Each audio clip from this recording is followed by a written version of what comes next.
Nowhere to run, the left and the right both come undone. Josh and Eli, truth in their veins, breaking the chains of partisan game. Oh, Brad, you patriot, where do you stand? Lost in the storm, no promised land.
Oh wait, and there's two of us. I decided to show in maybe for now today. What's up? To what do we owe this pleasure, sir? Oh, aside from my full intention to get canceled and roasted off the internet, I just figured I should show up to the show that I kind of been doing for 6 years. No. Minus the quitting. No, yeah, we don't count the quitting. Hey, first off, high five. High five. We got to do a little quick high. People missed that. With the right. There you go. Yeah. That was terrible. People missed that from Monday. You know, that's really the only reason why I have this angle up. I'm not going to lie to you. It's just yeah, for the completed high five. That's how the magic happens. What's up there, Lewis? What's up, Dan DeMan? I heard you called in. Oh yeah, that's another thing for Monday. Yeah, we'll get a cover on Monday. Yeah. I didn't mean to cut you off, but yeah, Dandy Man did call in and was like a co-host for a little bit. I thought it was somebody else for a hot minute, and then I realized it wasn't who I thought it was, and I was like, all right, we're gonna roll with it still. And it was great. Yeah, I mean, well, that's kind of always the that's the ticket, man. You got to roll with the punches. You got to lean in, and especially if you ain't feeling it, or if something just right now I'm already getting in my head about something, a little something that we're gonna talk about later.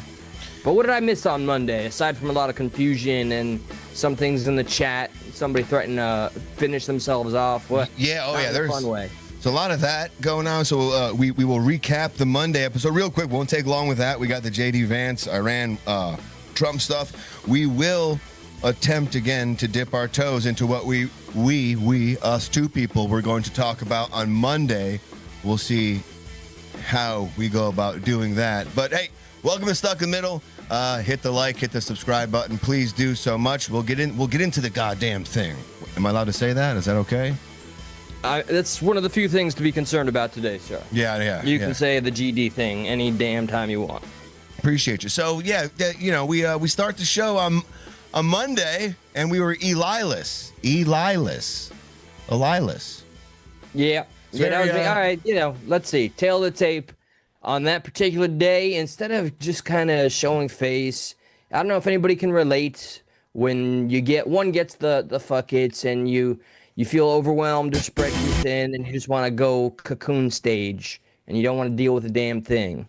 That happens to everybody. I don't care who the fuck you are. It does. No matter how popular or, positive, negative you may be, it happens.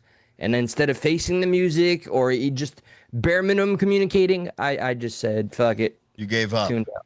Yeah, I gave up. I did. You're like, you know what? I ain't doing it today. Which is like, I get it. Like, we all get it. But I guess what people don't get is the other side of things, right? Which, like, the mental health thing is perfectly acceptable. We understand people go through that.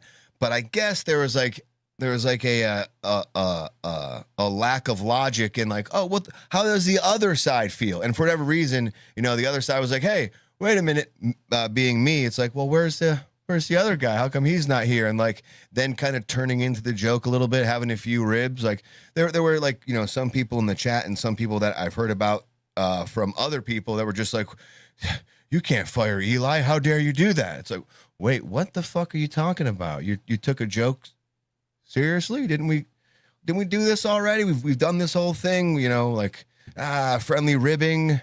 We have the benefit of knowing the formula pretty well. It took a lot of growing pains to get here. I used to take everything fucking personally, and maybe I haven't grown that much as a human being, especially given some of the recent mishaps. But yeah, I don't know. There was definitely some miscommunications. I heard someone called in and asked for my resignation. So it was about damn time. Well, yeah, like Craig. Yeah, second clip. We'll get to that. Craig was like, "All right." Craig DeHunter called, and you know Craig DeHunter, right?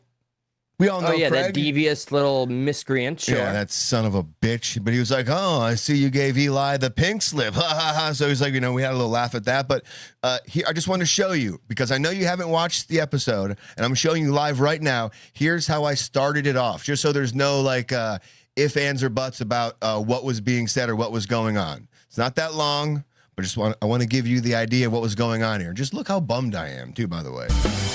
Oh, man.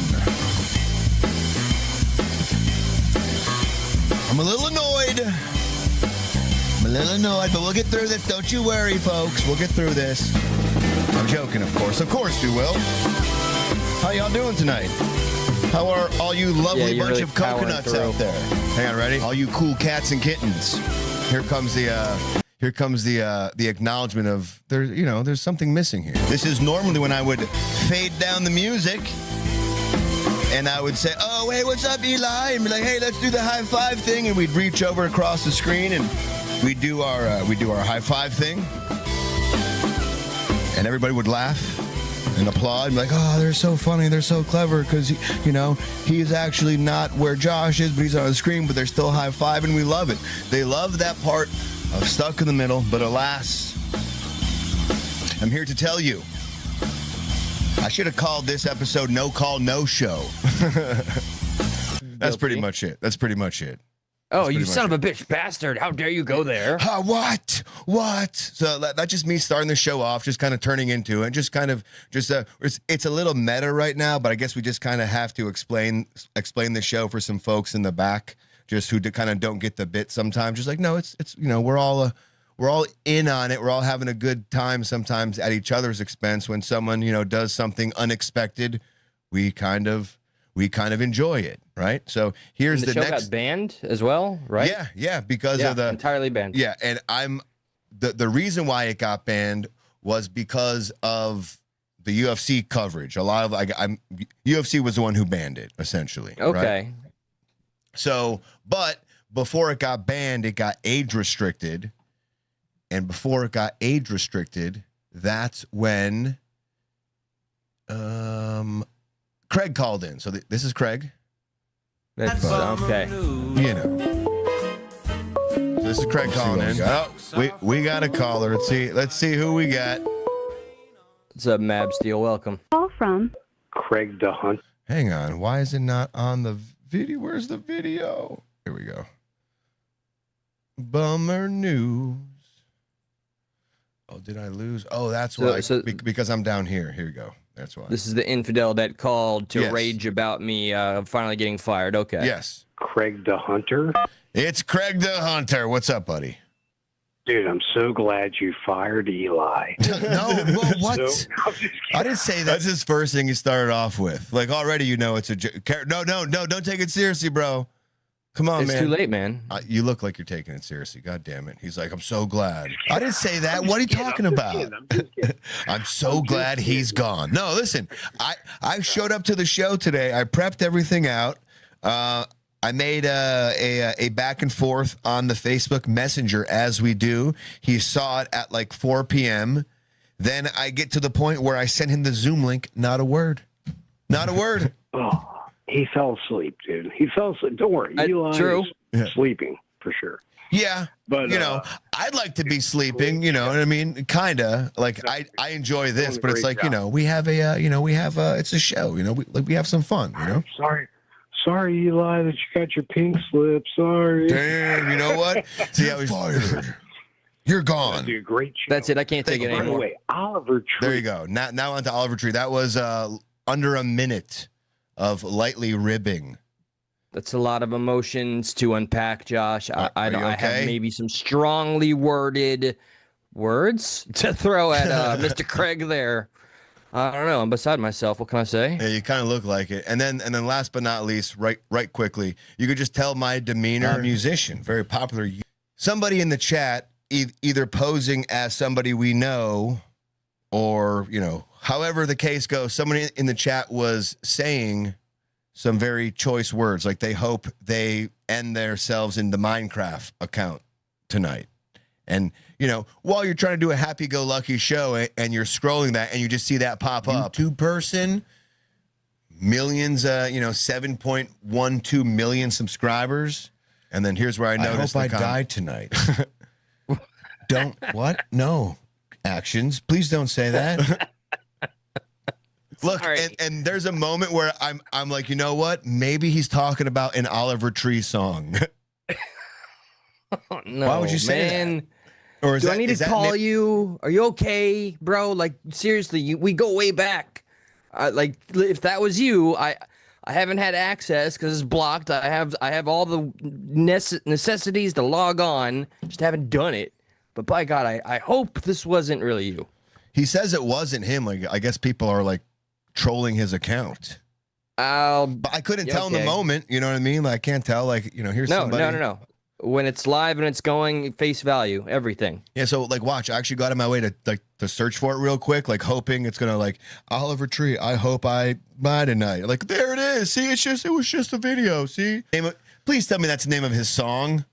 Is that the name of his song? You know, you can hear the keyboard typing.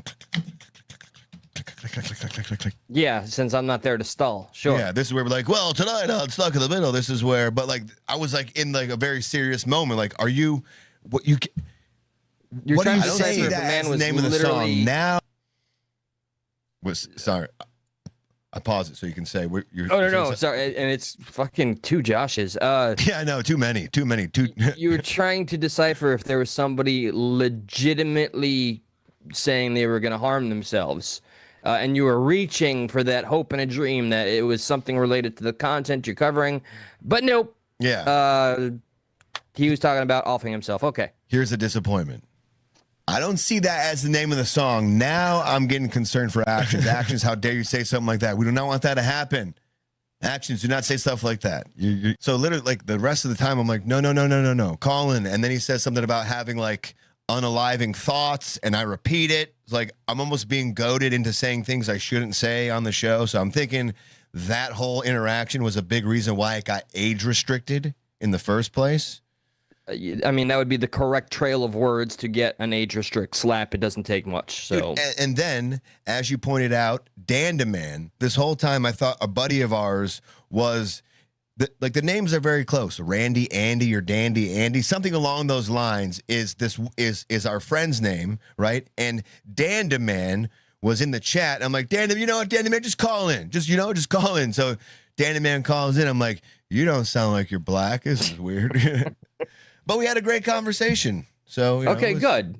So Dan the Man saved the show. Thank God. He did. He really did. He really did uplift the show a little bit. Kind of gave it a little more energy, but a little less off yourself vibes, a little more like let's have conversation vibes. But then, with that. But then the UFC said you can go off this whole episode. See what I care, and now it's gone.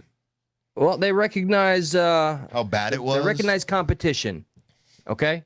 I wanted it to stay up because I wanted you to see that it got like 300 views, and I wanted you to be like, well, that's because hey, I tell you what, it's because I wasn't there, recognize where the talent's at here. Real recognize real, Yeah, that's why you're so sought after right now, that's why you're so sought after. I'm living it up here. I love the attention. What can I say? True narcissism. Living the dream, man. Living the dream, baby. Living the dream. So there you go. That's the Monday catch up. Monday mustard, baby. Do you want to talk about Keon real quick, since we're kind of on like a stuck topic? I feel kind of now would be the time to do it, not during the whole racist segment, Yeah, no, okay.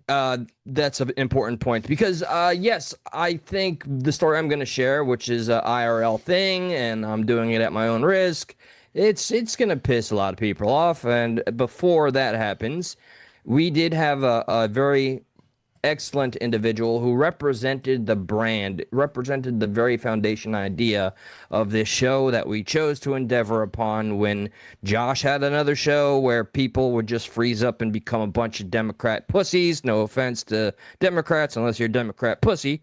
So we started this show.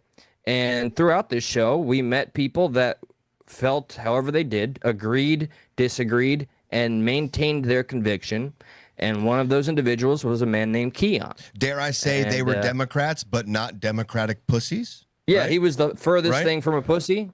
He was a fellow American person, progressive. Him and I saw eye to eye on progressive values at that time, even though he watched me as I started to fall towards more the Trump side of things with great, he took offense to it, but he understood that we always needed to keep the conversation alive. It was even more important that because he wanted to understand how I could have the same values as he and then change my mind. He wanted to understand how that framework applied itself, and I wanted to understand on the other end. Okay, the core value of it is to understand we're not always going to universally agree on everything. He embodied this. He was the spirit of that. He was a very loyal member. Yeah, and he could argue his point so much to the fact that when he would make a post, if you go back on Stuck in the Middle Voice of the People, it's still active. You still got to be invited or has to be a member on the private one. That's where Keon was, but most of his posts got like 300 comments, 400 comments, just by a simple statement in how he worded something. He was never shy to maintain his point, but after the spat was done, you guys were cool. He was he stuck around because he enjoyed, hearing different sides of things, and he enjoyed propping up his own side and sticking by what he believed to be true. And you want to battle me on that? Let's go. And that's a big part of what Voice of the People was and still is, not as much as it was anymore, but that's still the vibe of it. But it's definitely a shadow of what it once was, Voice of the People. That's for damn sure. For sure. And what really sparked this kind of remembrance, because, the circumstances of his life being lost at such a young age are 27. Very sad. 27. At 27 years old, and it will always be a complete tragedy. But given that time has passed, somebody had, I think, Ducks reminded us of like it's been 5 years since Keon's passing. Someone made a post. Our buddy Alex from the show made a post, and he's like, hey, in remembrance of our boy, who they absolutely disagreed on everything on a political level, but as human beings, they understood each other. And he did a post like, this one's for you. And then all these people that used to beef with Keon 24/7, 7 days a fucking week, all posted a drink under him. Yeah. That's what's up. This is he was found, I believe, on the 15th or the 16th, but in which way he passed away a few days before that, so I'm not exactly sure the date, but as soon as we found out, it kind of spread in the group, and that's around the 19th, June 19th, no pun intended, was when Alex shared this post saying, you know what, since nothing was set up, I'm going to throw in my hat. Would you date someone who wouldn't have a drink for Keon? He said, I wouldn't. He said, pfft. He said, sound off. I want to see y'all with some drink selfies for tonight only. Remember, that was a big thing from Keon. Profit is theft. Remember that? Yes. Yep. Profit is theft. And like, you just scroll down the list here and you see Alejandro, you see Brock, you see Shadow Man, you say Maiku, and there's more. It's just not loading at the moment. But Brian is there. Let me see if I can. Mr. Hennessy. Yep. People that absolutely agreed and disagreed to the fullest extent, all under the banner of, hey, this is one of our own, regardless of our different principles and ideologies or who we vote for. We're human, and we celebrate the W's, and we'll, mourn our dead. Yeah. And that's no matter that's a beautiful moment. That was, and Keon, and just this moment in general, and not to toot our own horn, but just like it embodies stuck. It's like we are bigger than just our opinions on politics, our opinions on race. Like at the end of the day, we still have human emotions, and we still want certain things that everyone else wants in life. So it's just like, yeah, here's a place. Stuck in the Middle is not a political ideology. It's a place to hash things out. And then when we leave the arena, everything is like, the whole point is to be cool again. I know in the real world, that's not how it works, but that's just, the vibe, the hope. Like, you get all your anger out here. You get all the opinions out here, and then you kind of move on with some things and have maybe a different perspective on something from somebody who you didn't agree with in the first place, but because you're a little open-minded, you heard something from that person, and you're like, that's actually a good point. And that's all we need. That's all we need, is just that one little bit of open-mindedness to hear from somebody who normally you wouldn't agree with at all, and then all of a sudden you say, that's a good point. Bam! That's all we need. That's all. That's all the world needs. This is the world especially needs it now to remember, because we are falling victim. I don't know if everybody's comfortable with that word, to the divisiveness that's out there. It seems to be all the rage. It is now popular to take as tribal of a side as ever. And, it's funny that we're talking about this, because I kind of became the very thing that Keon would hate just a couple of days ago. Oh, he would hate you so much right now. I did. Yeah. I succumbed to some of my, I don't even want to call them my baser instincts. All right. I'm going to take full ownership of everything that comes out of my mouth. I'm going to be very candid and relay what happened. This is, I wanted to utilize this in the title as like the reverse Metcalf. So I'm just going to say everything without worrying about pussyfooting on the words here. All right. I went to see two movies a couple of days ago. It was The Furious, that martial arts film, and The Obsession, which is fucking great. So at Furious, right, it just so happens, doing this show and just living as an American, I think we can all realize that the media and the coverage, or just scrolling through anything, is just saturated and oversaturated with race and every reason why hate should be there, even though there's something still pure in all of us that's like, no, fight it, fight it. Well, I felt overwhelmed going into the theater, and I'm sitting there watching the movie that I paid fucking $17 for, and sitting next to me is a Jamaican fella. What was he making? He was making some loud fucking noise. What he was making. So I'm remembering a little shout out to anybody that wasn't here for the show, where we had a gentleman named Myron call in and tell us that he felt in the Carmelo Anthony case that Austin Metcalf asking Carmelo Anthony to leave was somehow a massive disrespect, or that was him being a Karen. White folks don't know how to fucking leave shit alone. So I guess I would love to ask Myron / My Fiesta, if he happens to come about, what did I do did what I do in this case warrant me to just fucking get ended? Because the guy next to me, you damn well know I looked next to him because he wouldn't shut the fuck up. So is that what was going on? So you're trying to sit there and watch a movie. How far into the movie were you when you kind of started to notice, like, hey, he's being, and I hate this cliche, but you're like, hey, this guy's being a little loud. Extremely fucking loud, disrespectful.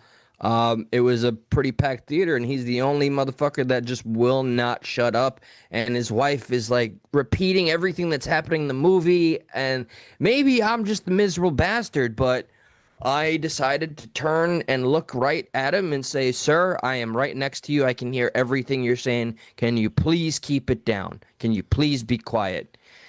Did you say it just like that? Like, seriously, like, how did you say it? Did you say it just like that? Like, kind of nicely? Yeah, legitimate. Excuse me, sir. I'm sorry. Can you please keep it down? This is my one day off. I can hear everything you're saying. Can you please keep it down?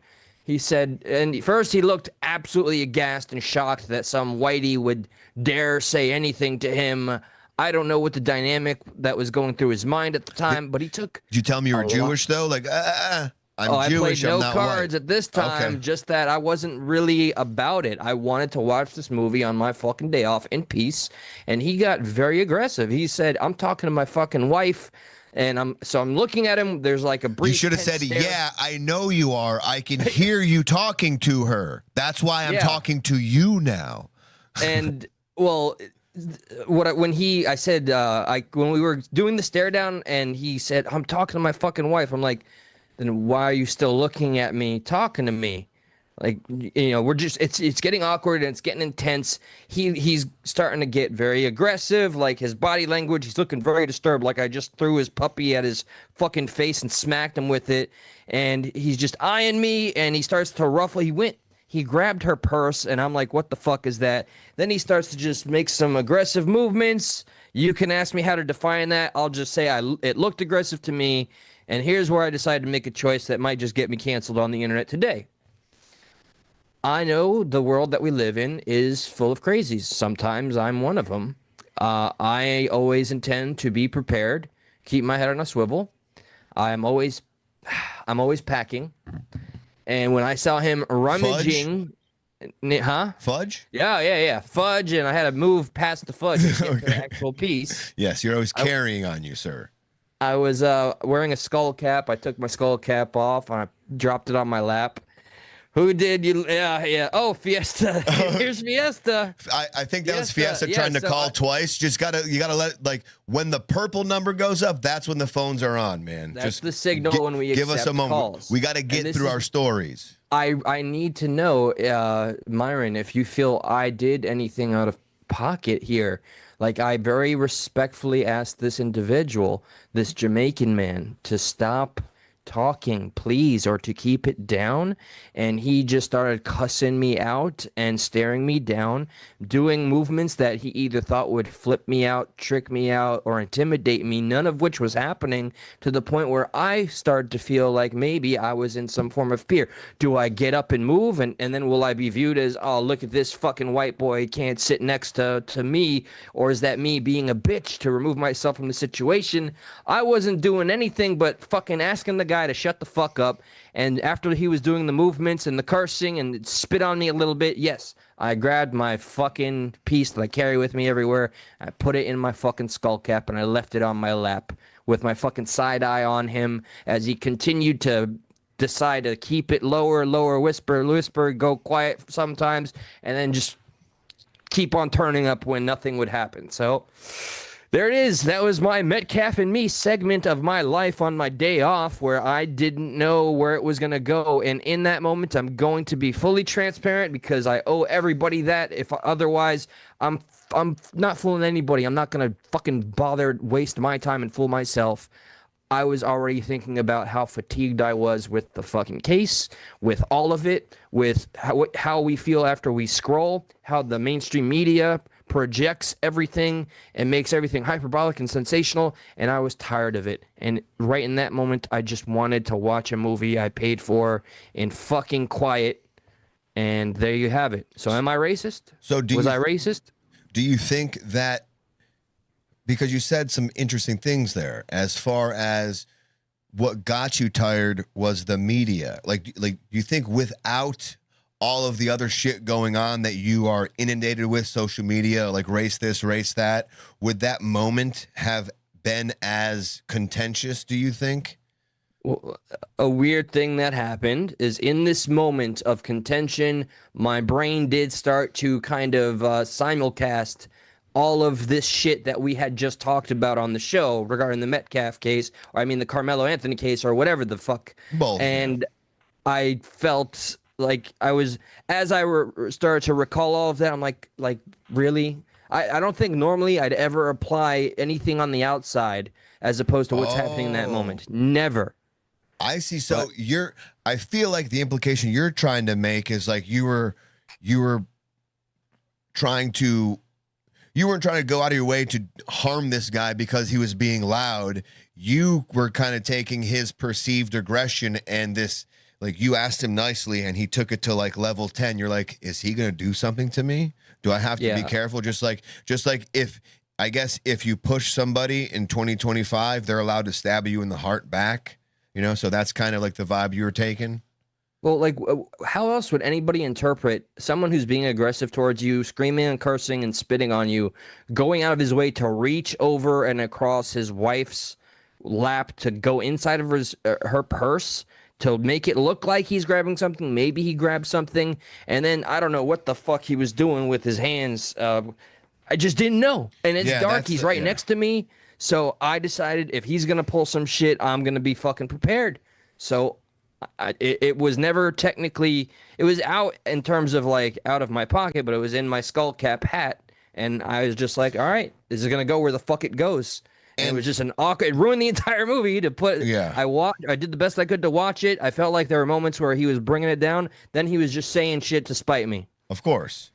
Yeah. And then there would have been a moment too that had you decided, like, either way, the statement gets made, the question gets asked, like, hey, can you keep it down, right? So it's what happens after that that dictates stuff, right? Had you would have decided to get up out of your seat and leave or change seats after you asked that, you still would have looked like perceivably, in his eyes, what are you racist? What are you, a bitch? Yeah, look, he can't hang something like that, or if I were to, or what would be the other thing? If I told someone I'm being a Karen, what could I have done optically? I thought I did what I had to do for me. I didn't want it to go further. Thank God it didn't.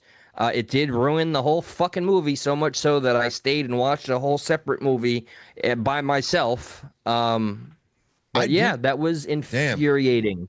And I felt that it wasn't just even his fault alone, even though I feel like he was the primary aggressor. The fact that my brain went to all these other things that had nothing to do with the moment, that's an on me thing that I need to evaluate. I talked earlier about wanting to delete apps like Scoops, which just showcases the nastiest, most racist fights and violence and shit. I don't know how healthy it is anymore. Was my reaction proportionate to what had just occurred? Maybe or maybe not, but that is an interesting point that you bring up. Is just like, is a lot of these things, like, do they contribute rather to you making a decision of like, oh, this guy might be violent, just with how the media hypes up the tension between the races and like, that is very intriguing. That is very intriguing. I don't know if you want to turn you know what I'm thinking now for phones? We do a 3 to 5 minute time limit. And then if it's good, we can keep going. But if it's, between 3 and 5, we cut it off. So it's it'd be wise because at the end of the day, while we do live for the discourse, we do have a show, an entire show. Sometimes they go on a little bit too long. So what we'll do is, if whoever just called in wants to call in and it has to be on this. If it's not on this, we're gonna move on. We're not gonna do the sometimes. So what do you guys think about? No. Once we get to that topic, then you can talk about it. But if you got something to talk about right now, feel free. The number's up 954-546-3455. Oh my God, he's already got. It's funny how Eli had the gat, but the other guy was dangerous. How do you know what the other guy had? Exactly. He reached into his wife's purse. He grabbed something that I could not see, and I wasn't going to poke my neck forward and go reach over his lap with my fucking eyeballs to look at his hand. He kept something to the left side out of my peripheral, and then he started moving his fucking hands all over his body. So in what world is your optic a reality?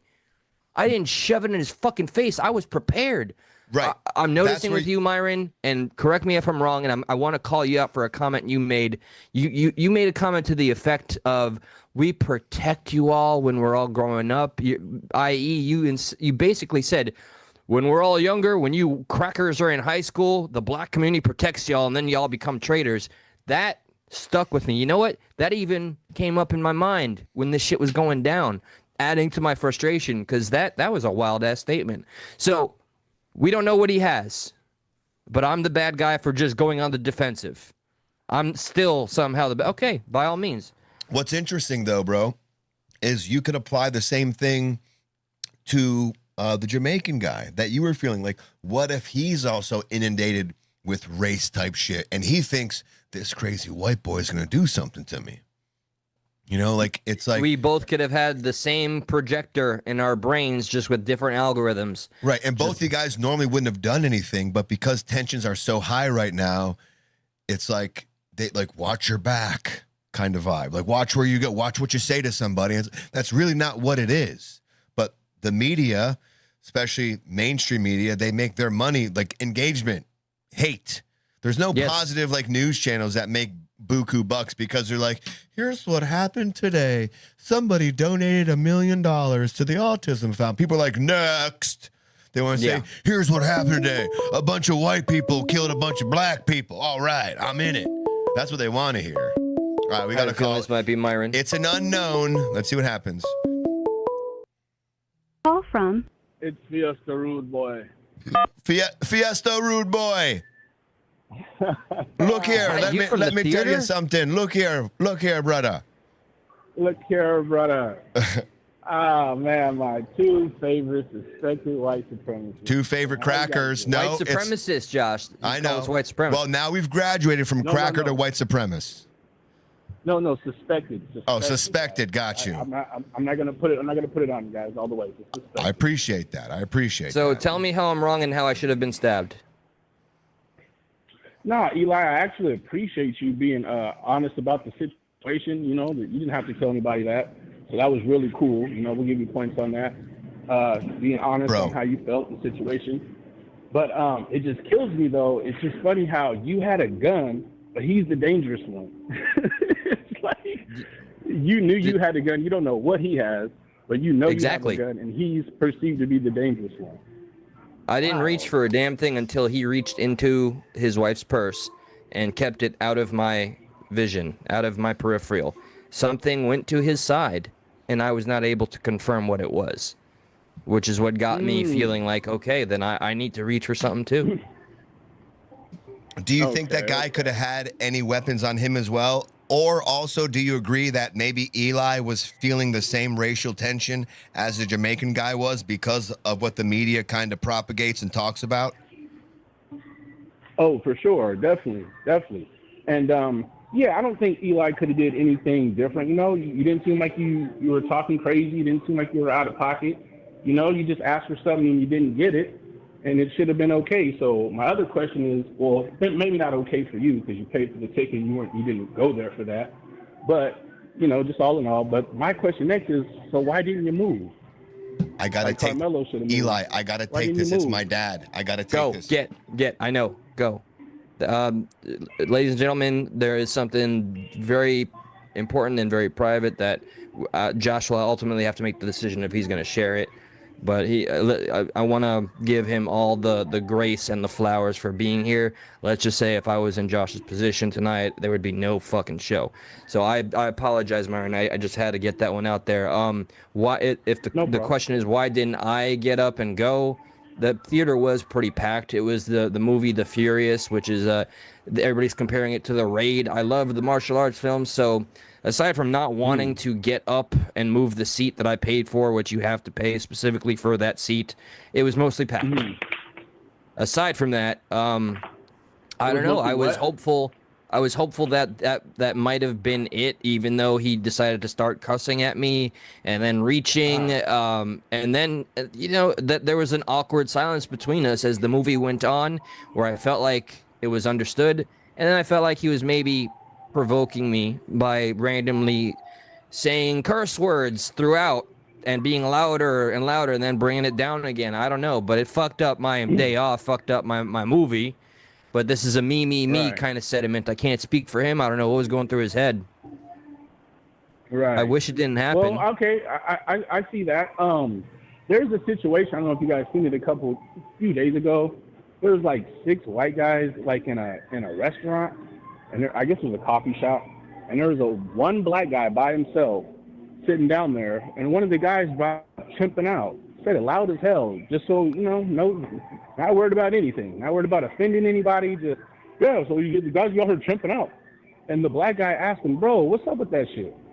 And the guy's like, oh, I didn't see you, something. He's like, of course, but why are you guys talking like that? Grown ass men, not even like in their 20s. We're talking about like 45-year-old guys. Hold on. But the thing about it was, they knew he was there. They knew he was outnumbered. And that's why they felt comfortable saying it. But once the black guy tries to check him, one guy hops in like, all right, well, sorry about that, this, and that. And they apologize. But the black dude was still offended. Like, what the fuck, man? This shit happens all the time. What's up with you guys? And the guy goes, well, look, we apologize. But you either take that or shove it up your ass, this, and that. And it's like, I get it. But that's the thing with you guys. Once you guys feel like you've apologized, everybody's just supposed to stop being offended right then and there. You know what I mean? Now the dude's just like you. Well, bro, I paid my money. Now you're going to tell me I can't talk to my wife? Maybe he's doing it a little more than you would like, but he paid his money too. So now he got you. Hey, man, you think you could be quiet? Bro, mind your fucking business. But I do understand. It's a spot. It's a movie. So I mean, it's in the fucking movies. I'm going to ask if you're right. Dude's right next to me. I can hear every word he's saying. So I don't think it was a radical take for me to just fucking politely ask to keep it down. We saw this video. We played this very video that you're citing on one of our recent episodes. So I recall everything. One of the white folks in that table of 6 said it, and then immediately he apologized, and then his friend apologized for him, and then I remember the individual filming. He was upset. And the guy that had apologized for him, he almost kind of snapped and said, you know what, fuck it, stick it up your ass. I remember. So I don't think anybody won in that entire scenario. But if the apology doesn't suffice, then how does that moment even stop? Like, where does it stop? If someone's offended and being offended dictates the outcome. Yeah, it stops when the so-called offended person, stops it, or you just remove yourself from the situation. But it's just crazy that, you're thinking he's reaching, you're scared. I'm not going to say, well, you don't know what's going on. You're not at ease. You don't know what's going on. Of course, somebody's right next to you. But once again, Mr. White Man, who does everything right, like Carmelo should have did, you should have just removed yourself. Why didn't you just leave? You know why you didn't? Because you weren't supposed to, because you didn't have to. Like I was telling you about Carmelo. That's why you didn't leave. It wasn't no pride. It wasn't nothing. You paid your money. It's your off day. You went to go see something that you wanted to see. You should have been able to see it in a regular fashion. This time it wasn't. But, you wanted to see it that bad. But you weren't scared. But if something were to happen and you wanted to overreact, then we'd be hearing this scared story from Eli. And we'd be like, why didn't you move? And the white people, he should have to move. See what I'm saying? So that's where the double-edged sword comes with you guys all the time. It's just always rules for us, but not for you. You can just switch it up anytime you want. I can't help but acknowledge. All right, so the you guys, you are just inferring that like it is a white and black world we're in. Like we're full on in this like civil war mentality. It's there. Is that kind of what you're insinuating? And that the white people are. I don't see color, brother. I don't see color. Well, I don't know. I don't know. I mean, you definitely got some It sounds strong. weird now, huh? Huh? No. You didn't get me in a gotcha. I mean, I'm just thinking of the actual content that you've brought and the substance of the words you bring. And I would say the evidence of what you even speak on would show that you not seeing color is a complete lie. I'd say it sounds like all you do is see color and live through the prism that, unfortunately, and through my take and being honest, because I don't want to waste your time, mine, or anybody else's, that you do seem, while you have a tough exterior, I cannot deny that you sound like you do continue to live in a victim-like mentality where you are always oppressed and that the sins of our fathers will never be forgiven.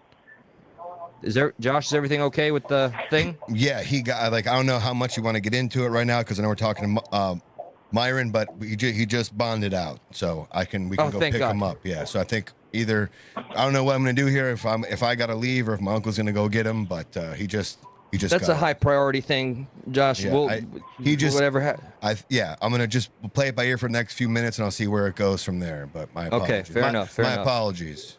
I missed a good I talk. hope it all works out for you, Josh, man. I hope everything works out for you. I appreciate you, Myron. Yeah, like there was some bullshit as far as what happened, but like I don't know if Eli told you anything or. No, I left that on you. Yeah, but essentially he was going to a friend's house.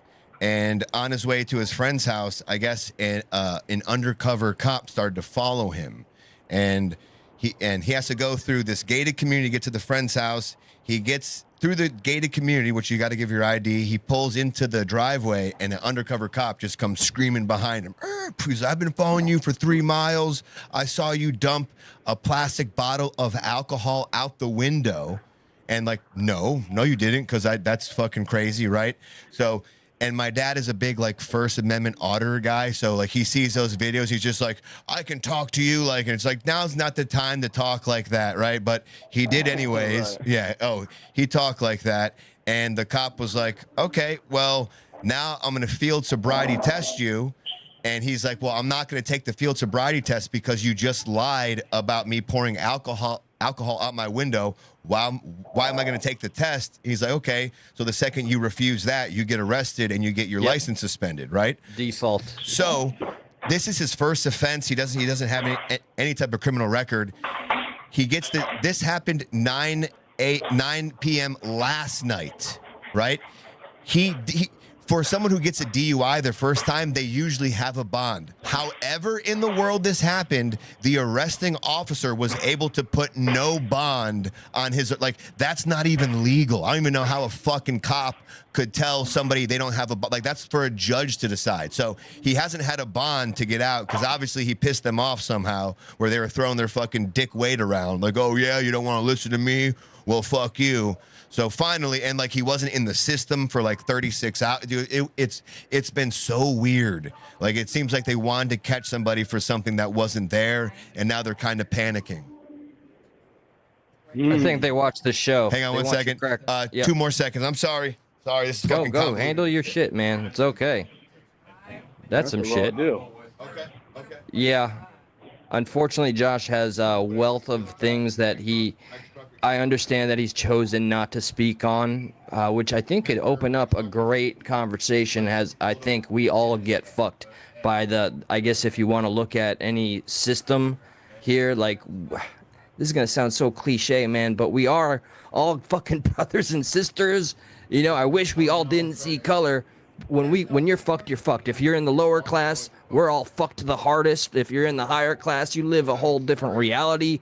And I wish we could truly unify on that. I've almost given up on that entirely. This is why I opened up this episode talking about someone who was progressive. It was our friend Keon.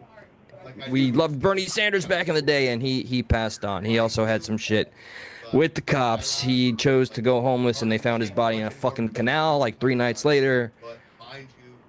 Just it is possible to disagree about things and still rock with one another as just people. Not even on a nationalistic thing like, yeah, we're all red-blooded Americans. We're all human beings. We all go through shit. So when can it not be something that's just racial, religious, or political? When can it just be someone's fucking someone over? I don't know. That's me just kind of riffing. No, You happen to have the I floor. definitely hear you. I hear you. I agree. Yeah, man, we just need an admission, man, an apology, and everybody can move past it, man. Throw some reparations out there and get that done. And then there's nothing really to bitch about. The past can be the past, but as long as you guys just keep putting that off, I keep saying you guys, as long as the dominant society keeps putting that off and just doing all this weird shit to us with these two-tier justice systems, it ain't gonna work, bro. Like, all the poor are gonna be against the poor because the person that has a little advantage doesn't want to give it up. Oh, sorry if that was the closing statement. So when you're saying, and forgive me if I'm misspeaking here, you're saying like there's an apology that is owed. What is the apology? Is it how everything played out throughout history? I mean, don't you think, or would you not view it that there's been many attempts to bridge this gap? What's going to?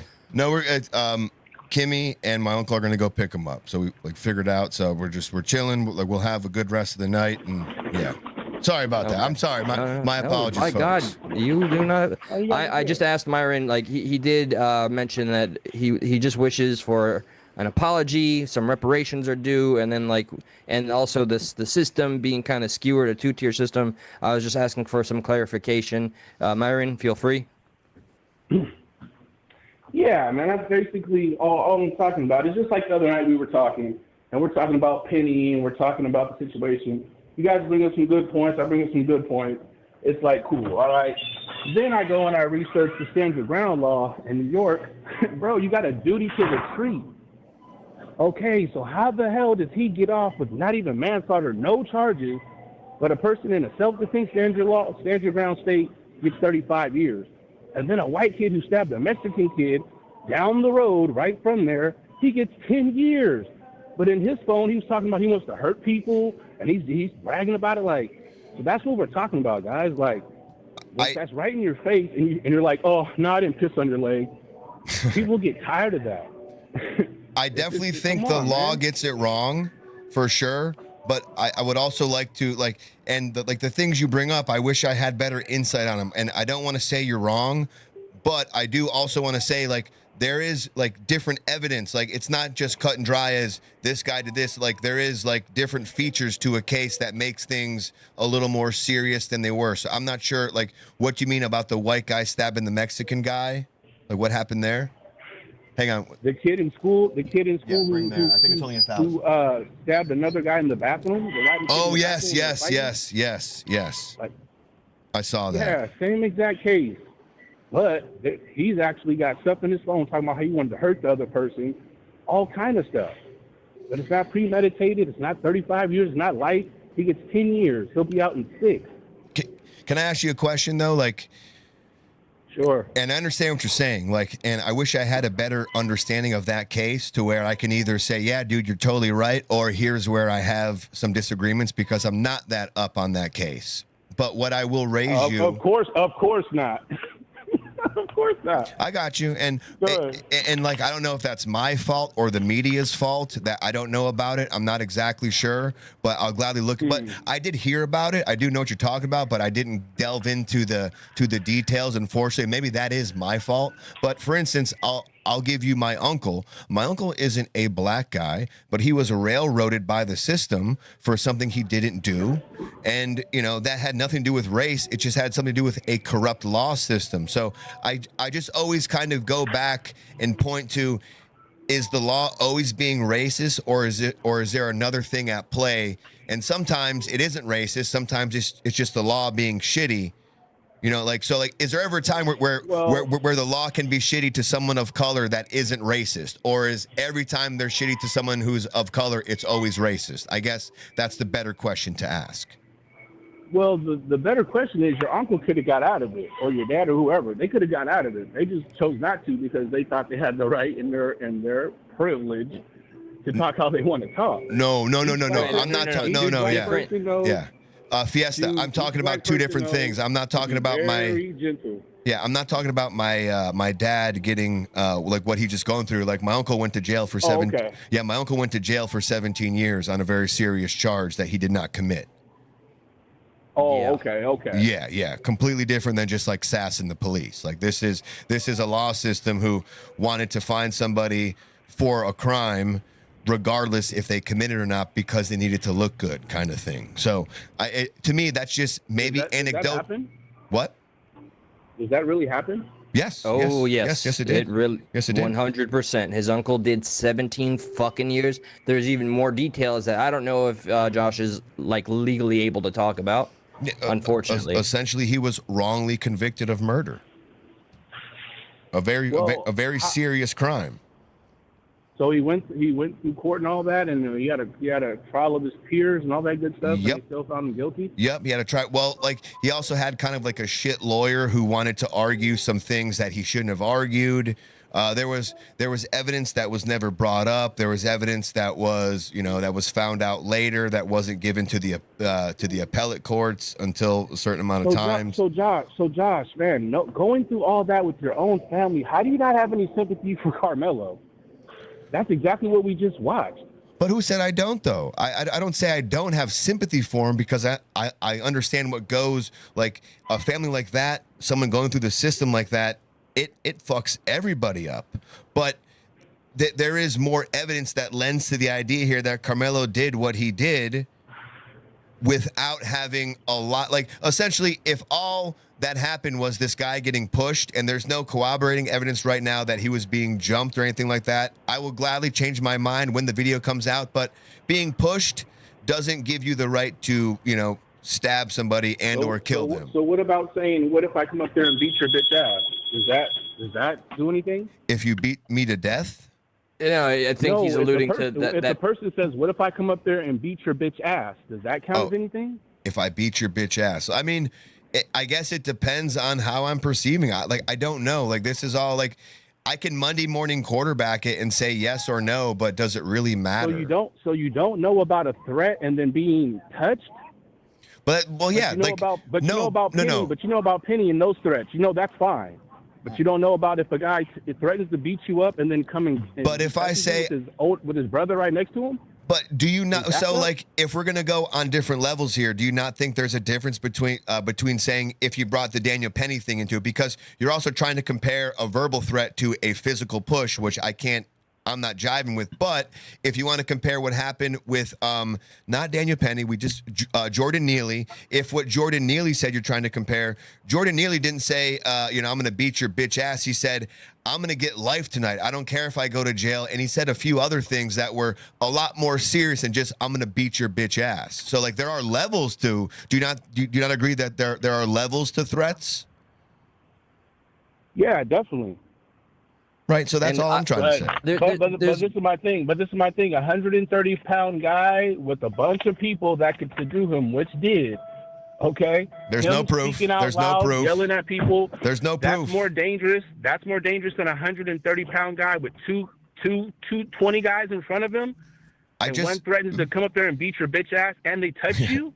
Yeah, I mean, like, well, when can you defend yourself? At what point? What does he have to do to make it okay for you guys to defend himself? If what you're describing, if what you're describing is the case, no, I agree with you. But the evidence does not show right now, even with what the defense brought up, that he was being, essentially jumped by 4 people. It was Austin who pushed him real quick, and then when he went to go grab him again, while grabbing him, he got stabbed in the chest. There wasn't like 4 guys jumping him like that. Like, if that was the case, that would have been self-defense in the bag. Eli. All right, there's one subtle thing. Like, it's not even subtle. It's a huge thing. When you compared what Josh's uncle went through and then challenged him on not feeling sympathy for Carmelo, the huge difference is Josh's uncle actually committed 0 violence. Carmelo ended someone's life. Well, how do you know that? He killed which part? Metcalf, my uncle or Carmelo? The uncle. How do you know he didn't do anything? That's up to Josh to reveal all the cards. So, yeah, I mean, there's a reason why he's let wait, out. No. If it's something that's going to help him in the future, we don't got to go. No, I don't he, want to he's out. He served the 17 years. No, he is out. he's now. out because he had a chance to get out, and he was essentially forced to plead guilty, if not going to trial again. But there was Crime Stoppers who, there's people on a Crime Stoppers call who essentially called in and say they saw two people transporting this person, this quote body, like completely different than what he like. There was. It wouldn't be wise for us to get into it because it's there's a lot going on, and it does involve corrupt officers. It does involve people just wanting to put an end to a case that they can't solve. Like, it involves a lot of bullshit, but you don't. Right. I'm not telling you have to take my word, but just kind of for brevity's sake, I'm just I'm saying in and a roundabout way, like, believe me when I say he was innocent. And they railroaded him for something he didn't do, and he spent time paying for something he didn't do. He's not a black guy. It was white people. A white judge, Like, I think there's a problem with the law system, and he would agree with you too. He sits back there and he helps a bunch of people get the right lawyer they can, and most of them are black people. So he's got railroaded by the law, but he's still trying to give back to people who he knows are getting railroaded regardless of color. There was a real quickly, just for one of the chatters that was in, he said, it's racism for us and it's corruption for y'all. I hope that's really not how it's viewed. Corruption and racism both, I guess, should absolutely be acknowledged, but it can't be like two entirely separate things at all times. Sometimes it's going to intertwine and be one thing. Like, it can't always be that, and it can't always be that. Right? I mean, am I having a crazy fucking moment here? Corruption is corruption. Racism is racism. In theory, being logical in theory, yeah, but when dealing with with your people, it ain't like that. It's like right now, I shouldn't even do this, but just for the sake of Josh, you seem like a decent dude all these times I've called. Just for you, the benefit of you, I'll give you the benefit of the doubt. But white dude would never do that for me. Hey, my uncle they said he killed somebody. Oh, see, that's what's wrong with you guys. Like, bro, he didn't do it. Oh, sure. So you think a lot of white people would act like that? You guys would just be like, yeah, he got convicted. His peers, they said he did it. He got convicted, didn't he? And they'd just be like, damn, okay. But like that, and I understand your point, but could you, like, I feel like anybody that I've seen is accused of a crime, normally I'm like, yeah, that guy did it, just by looking at him. He could be a white guy, a Spanish guy. I'm like, yeah, that crime looks like it fits the guy. Like, don't we all kind of do that? Like, I understand what you're saying, but also in the same breath, like, I do that with everyone. Like, we just kind of assume, yeah, the law got it right. Yeah, he's probably guilty. You're saying that, like, what was done for Josh's uncle would never be done for someone like you? I mean, the Innocence Project has freed people of every race. No, after he's conviction. he's saying that he can sit here and humor my side of the story, but if he had an uncle that went through it and he was telling the story, people would be like, yeah, no bullshit, he probably did it. Oh, okay. Well, Thank you, Josh. Like, is that correct? That I would take it that way, though. That's correct.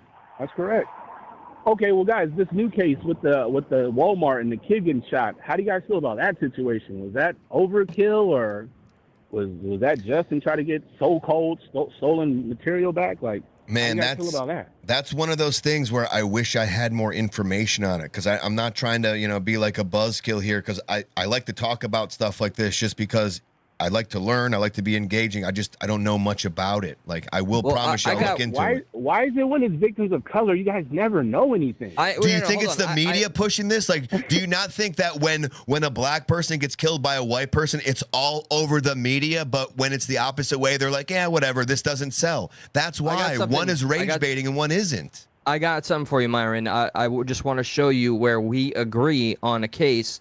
The one with Mr. Chow and his choosing to chase down the kid that didn't steal the water. I think Mr. Chow should have been, even given the circumstances that he thought his son was in danger, they chose to chase. I do believe he should have been put away for that shit. Okay, I never got to get that far with you in the conversation on our last go around. So at the very least, there's something I know about, there's something I disagree with, and there's something we agree on. All right, Eli. Well, there might be some truth in you yet, man, because, yeah, that's great, bro. That's great.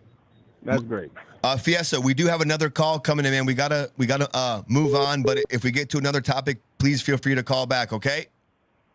All right, man. Appreciate you guys Thank picking you. up. Stay white. Thank you, Fiesta. Your favorite crackers out, brother. Stay black. Call from Michelle. Michelle, how are you? Hello, dear. Hi, I'm fine. How are you? Oh, we are doing all right. Thank you for calling in and wanting to participate. What do you have for us tonight? Well, I came in just a few minutes ago, and I believe you're talking about the verdict for the young man who was convicted of murder, a young black man. The Carmelo Anthony case? Yes. Yeah, we were talking a little bit about that. Yeah, what do you got for us? Well, I just wanted to Oop. say, Hey, Michelle, you're kind of breaking up a little bit. You're kind of breaking There's a up. little interference. I just wanted to speak to you. Oop. It's still coming a little in and out. Like maybe just try to move positions. We can bear with you Okay. for a second. That kind of worked. I'm trying to get a call in right now. It might be a problem. Can you hear me better now? It's getting a little Yeah. better. It's getting a little better. Okay. Are you on Okay. speakerphone or are you on your earpiece? I'm on my cell phone. Do I need a You sound earpiece? lovely now, dear. Yeah, You sound lovely now. Now it's Michelle. good. I just didn't know if you were on speakerphone or not. That's all. Like sometimes speakerphone gets a lot of background noise for no reason. That's all. So Oh, what was it you wanted to say, Michelle? Well, I just wanted to say, I think white America should just go silent with this and stop, trying to prove a point, trying to make these people understand. I think they're beyond it. There's been so much negative news out about the whole case, his parents, him, and they still refuse to understand logic. And it's about time that people put this to rest. He was guilty, and as he should have been, and I think he got the sentence that he deserved. Like they say, I believe this young man had problems long way before he committed that crime.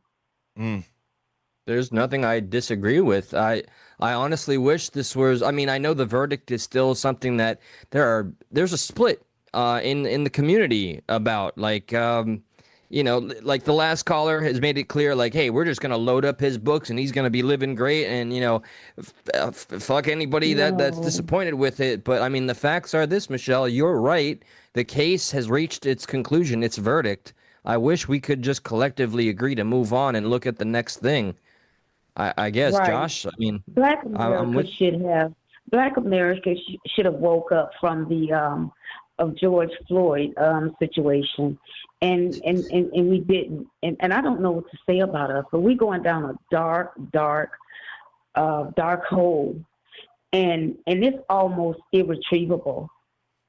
The way that we think, the way our logic is just a dark. The same way America feels about Trump, that derangement syndrome, is the same mindset that I believe Black America is in. It's locked on this racism. It's locked on being a victim, being unfair. And I almost believe there is no help. It's going to destroy us. You are saying some of the things that I was trying. I think you even said it more eloquently than I did, dear Michelle. I was trying to tell the last caller, Myron, that while he is strong and confident and all of these things, it sounds like he only sees things in black and white, while he says he doesn't see color, and that he seems to always carry the victim mentality. The two things he asked for was that the black community receive a full apology and reparations, and then we can talk about moving forward. And I asked, is there anywhere where you see that we've made any progress?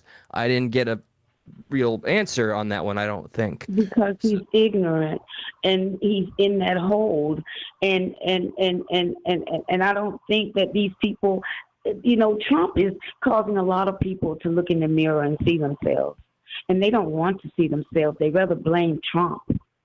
And for some reason, this president is causing people all over this country to look in the mirror and face who they really are. And most people are refusing to see it. He's in denial. He doesn't know what he stands for. His mind is gone. His understanding is gone. His seeking truth is gone. There's a like. Do you think any of this has is the fault of the media? Because the media does seem like they love rage baiting. They love turning us against each other, and they love putting out certain narratives. Like as he was saying, he's like, how come you guys don't know about the white boy that killed the Mexican, but you guys know about the black boy that killed the white boy? It's like, well, that's because I think the media knows that one story sells more than the other, and I feel like they are big time accountable for all this. And then furthermore, as far as, Carmelo getting 35, he actually only has to serve 17 years of that 35 before. So I do think they took into account his previous record. I do think they were being lenient because it could have been a different sentence. Like, so, 17 years, he's out when he's in his late 30s, early 40s. It's a lot more than Austin Metcalf will ever get, I believe that the justice system is being bullied in a way. Because if it had been an average man where the case would have been held and forgotten, I believe that no one would have even thought twice about leaving him in there 35 or plus, even life. I believe there is some a pushback there, and that's why they are coming up with this. Well, now he only has to serve 17. Yes, and to answer your question about the media has failed America. They've been left. That train has been left the tracks. Oh yes. But a lot of Americans were in a danger zone, I believe, before that happened, where they were there's people all over this country that don't seek the truth. They don't want to know the truth. They only know what they're being fed, and they run with it.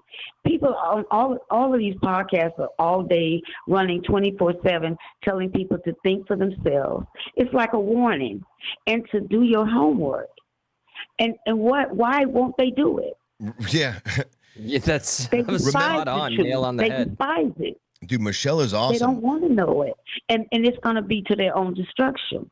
Michelle, do you remember during COVID when you were told, or like rather you were persona non grata when you said, I did my own research, and they lambasted you? Like, how dare you do your own research? Why not? Why just don't believe what you're told? It's just like, I feel like a lot of that mindset is still kind of left over from that era where people are kind of, I just got to believe what I'm told, so to speak. Like, I trust NBC, I trust CNN, so of course I'm going to believe them. And they were kind of goaded, they were kind of tricked into thinking that if they looked into it, they were alt-right, they were conservative, man. If you look in and you do your own research, you're stupid. It's like, that's kind of the opposite idea of doing your own research. You're actually a pretty smart person if you do that. Exactly. You have to, because what's coming, you're going to need to know the truth from the false. And if you don't know, you don't do your work, you're not going to find the truth, and you're going to believe the false. Yeah, and when they demonize critical thinking, then yeah, the apocalypse. There's just, I mean, I don't like to think in those terms. This world is being set up for it. It's pitiful. It's sad. And they absolutely deny the truth. They absolutely despise the truth. And it's going to be for their own destruction. I believe once Trump is gone, I believe this country is going to possibly get exactly what it's looking for. I hate to say that because truth seekers and people like you and me and possibly even Christians are going to have to go through this along with the rest of the world. I just hope we're prepared. I hope if you say you're a believer that you truly are, because you're going to need all the strength and prayer that you can get, because this country is going to get exactly what it's looking for. Yeah, hopefully it's a small percentage that are Trump deranged, but for the most part, according to the numbers that voted for Trump, I think we're still the majority. And hopefully, this country won't have to go back to those 4 years of Biden and even worse. Yeah, it's amazing. Michelle, I'm sorry I'm not saying anything or either is Eli, but we are just dumbfounded by the amount of just truth talking that you're saying right now. Just like, it's very prophetic. We're just like, whoa, it's very refreshing to hear a caller like you, because a lot of the times, and it's fine that we get people disagreeing, but for you to call in and just kind of saying what you're saying is just like, all right, it doesn't feel like we're alone out there, so to speak, you know? Right. I love Trump. And I didn't used to like Trump because I wasn't paying any attention to the news. I was just listening to bad things that he did until same here. I took about a few years to reset. And I love Trump. And not only that, after I found out that I love Trump, and his values and his policies, it was much later that I found out that God has his hand on Trump. No one told me that. No one convinced me of that. It came to me through the Holy Spirit that God has his hand on Trump. I moved out the way completely. Don't be mad at me, Michelle. He loves this country. I love this country, and I don't consider myself a Black American. I consider myself an American. I love this country, and I'm sick. I'm sad watching what's happening to it, and this divide that we have now is going to destroy this country. And that I agree with entirely. They will not stop. They absolutely will not stop. Yeah, this is what Michelle. I hope. Wow. Thank you so much. I hope people really take away all of the right things here, which is, please do not believe critically thinking is some demonic, woke, evil thing. It is something that we absolutely need to empower ourselves with the truth. Don't trust everything that you're told. Do your own damn research. And the only issue I have with TDS is that it seems to become people's entire identities, so much so that they forget everything else that used to make them unique, and they just have their crosshairs solely on someone that they hate with the bottom of their heart. There has to be light at the other end of this tunnel. We hope so. Yes, Michelle, thank you so much for calling in. Yeah, that was. Oh, you're so welcome. That was awesome, Michelle. So and I just want to say, and don't hate me here, I don't love Trump like so much. No, well, you might after this, because I'm not saying that I love Trump, because no politician is perfect, but over his tenure, his first 4 years, and now these next 4 years, we've noticed, especially as a show, a lot of the bullshit that the media tries to say about him, and that's what kind of got us inadvertently on his side by simply saying, well, no, what you just said wasn't actually the truth. Like, there's fine people on both, that whole hoax, like going back that far to now, like it inadvertently got us to like defend him on things where we're like, well, we know that's a lie. Like, we don't need to like, we can not like somebody for actual things. We don't have to make up things to not like about somebody, which it seems like the media was doing their damnedest to try to smear Trump in every which way they could. And we just found ourselves on the other side being like, well, that's not true. And that's not true. And then he started doing some good things. We're like, okay, well, that's cool. And that's cool.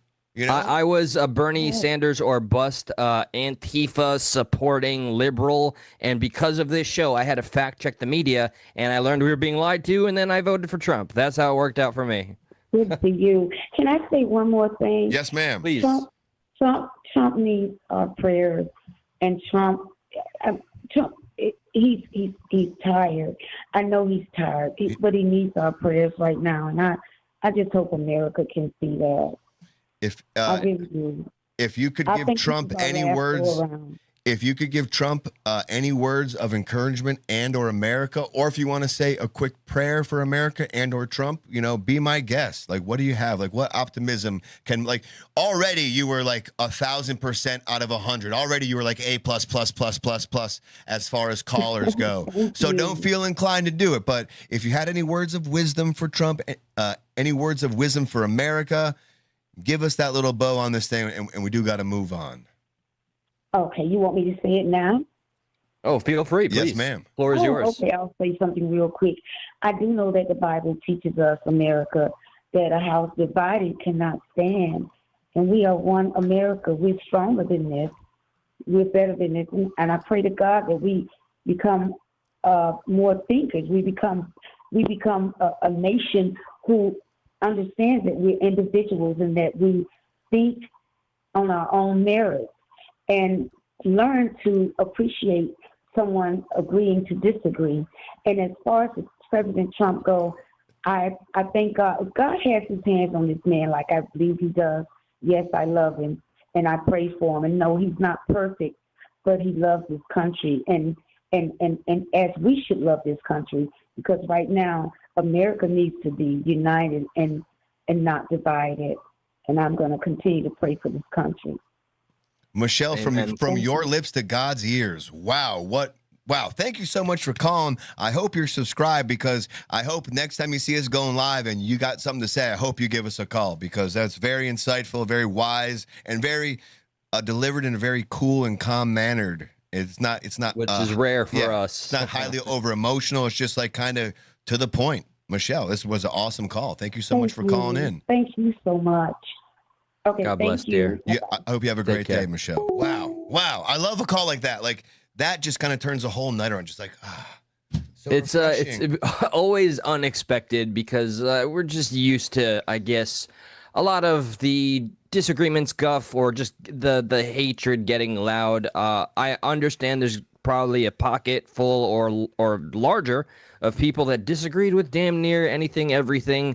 That's okay. We're here for the dialogue. Please remember that. If you disagree with us, all the more reason we invite you to be a part of this journey. Please feel free to hit the subscribe button. We try to go 3 times a week. Mondays, Thursdays is about as close to a guarantee as we can get. And hit that like button so we can just move up in the algorithm and keep doing what we love to do.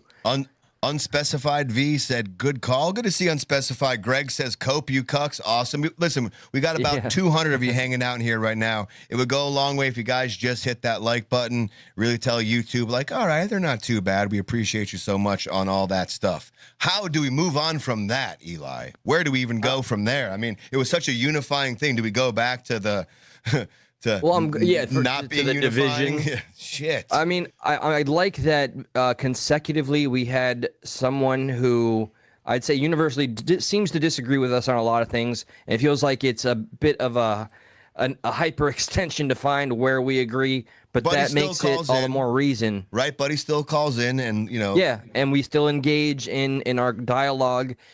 I'm never going to get tired of saying it. When the dialogue ends, that's when we should all have legitimate fear, because that means only the next step gets worse, bloodshed. And it's very rare where we get a caller that just seems to be across the board willing to not want to fight us on everything. So that was a great just juxtaposition to what we're accustomed to, and to see both sides here. The next thing, I guess, let's see. How about this? Well, we do have another call coming in, but how about we play a juxtaposition? Hang on one second. Call from Buster. Who was it? Huh? to accept. I don't know who that press is. 1. To I'm sorry, we missed your name. What's your name again? It's Buster. Buster. What's up, Buster? What's up? What's up, Buster? What's going on, guys? How you doing? Not much, man. How about yourself? How you doing? What do you got for us tonight, my friend? I just came across the stream, man. I've never seen you guys before. Where are you calling from? I was just seeing. Where are you calling from? Which state? You don't got to be specific. Florida. Florida? All right. Hell yeah. Another Florida brother. Rock on. Hell yeah. Appreciate you. Is that where you guys are at, too? Yeah. We're Florida based.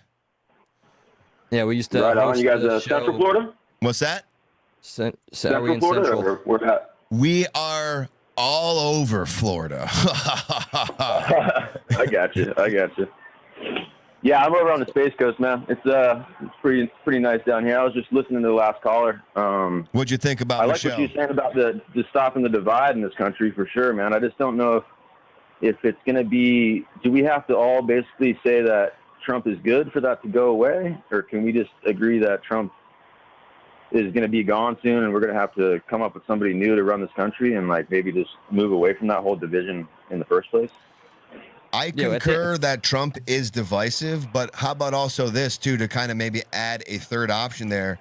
And I think which would help to divide is just not always being like whatever Trump suggests is a bad thing, just looking at something politically, and if it's advantageous for America, then okay, like we're cool with it. Even though if Trump did it, like criticize what needs criticizing, but also be happy with what is good results, you know? And I'm not saying like call out bad and acknowledge good. Like that's all. Moving forward, I do feel like there should be some level of preparedness that's maybe not being entertained so much because it feels like, by God, it feels like an eternity that he's been in office. So I am curious and nervous about the future.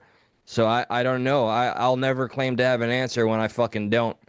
I hope whatever Well, I it is. agree with you guys on that 100%. And like, I mean, I voted for Trump back in 2016, and then I did not vote for him this time. I was really, like you were saying, I was a Bernie guy too, you know? No shit. Yeah. And what Hillary and the Democratic Party did to him basically blackpilled me from them. And Debbie Wasserman I was like, let's shake it up. You know, we got to shake it up and put somebody in there that's not a standard politician. And I'll give him credit for that because it did shake up that whole political system. But I just don't think he's like this arbiter of patriotism like everybody thinks, or an alpha male like everybody acts like he is. I just think that he's not a good person in general. And I mean, I'll give him credit for the UFC Freedom 250 thing. That was awesome.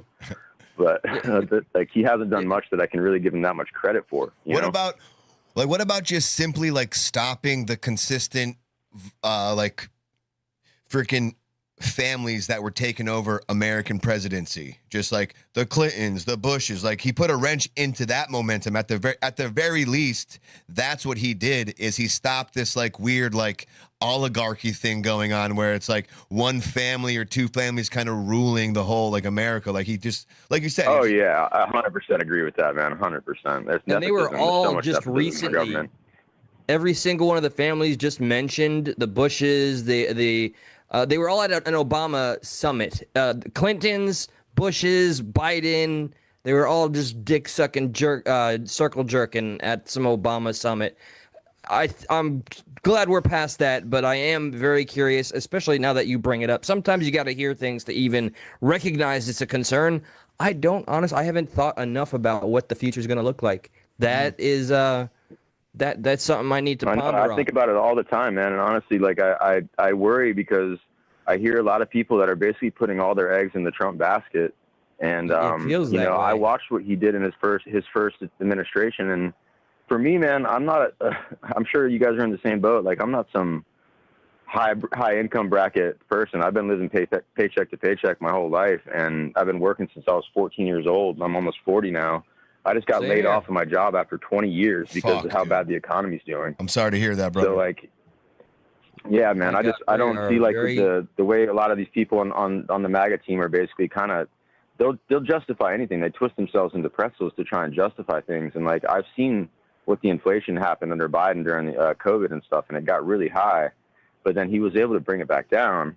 And I mean, I still didn't vote for Kamala either, man. Like, I wrote in a candidate because I really just, I didn't have faith in Trump or Kamala, to be honest. But at this point, I just think that they only give us such a small option. The two-party system itself is really flawed. Man, dude, you're in my head. Like, everything you're saying is like, especially like, I recently went through a job switch. This has been a very stressful time for me personally, for my family, and by God, it just sounds like our journeys are very similar. And here, I don't give a fuck. I live in the Fort Lauderdale area, just for me specifically.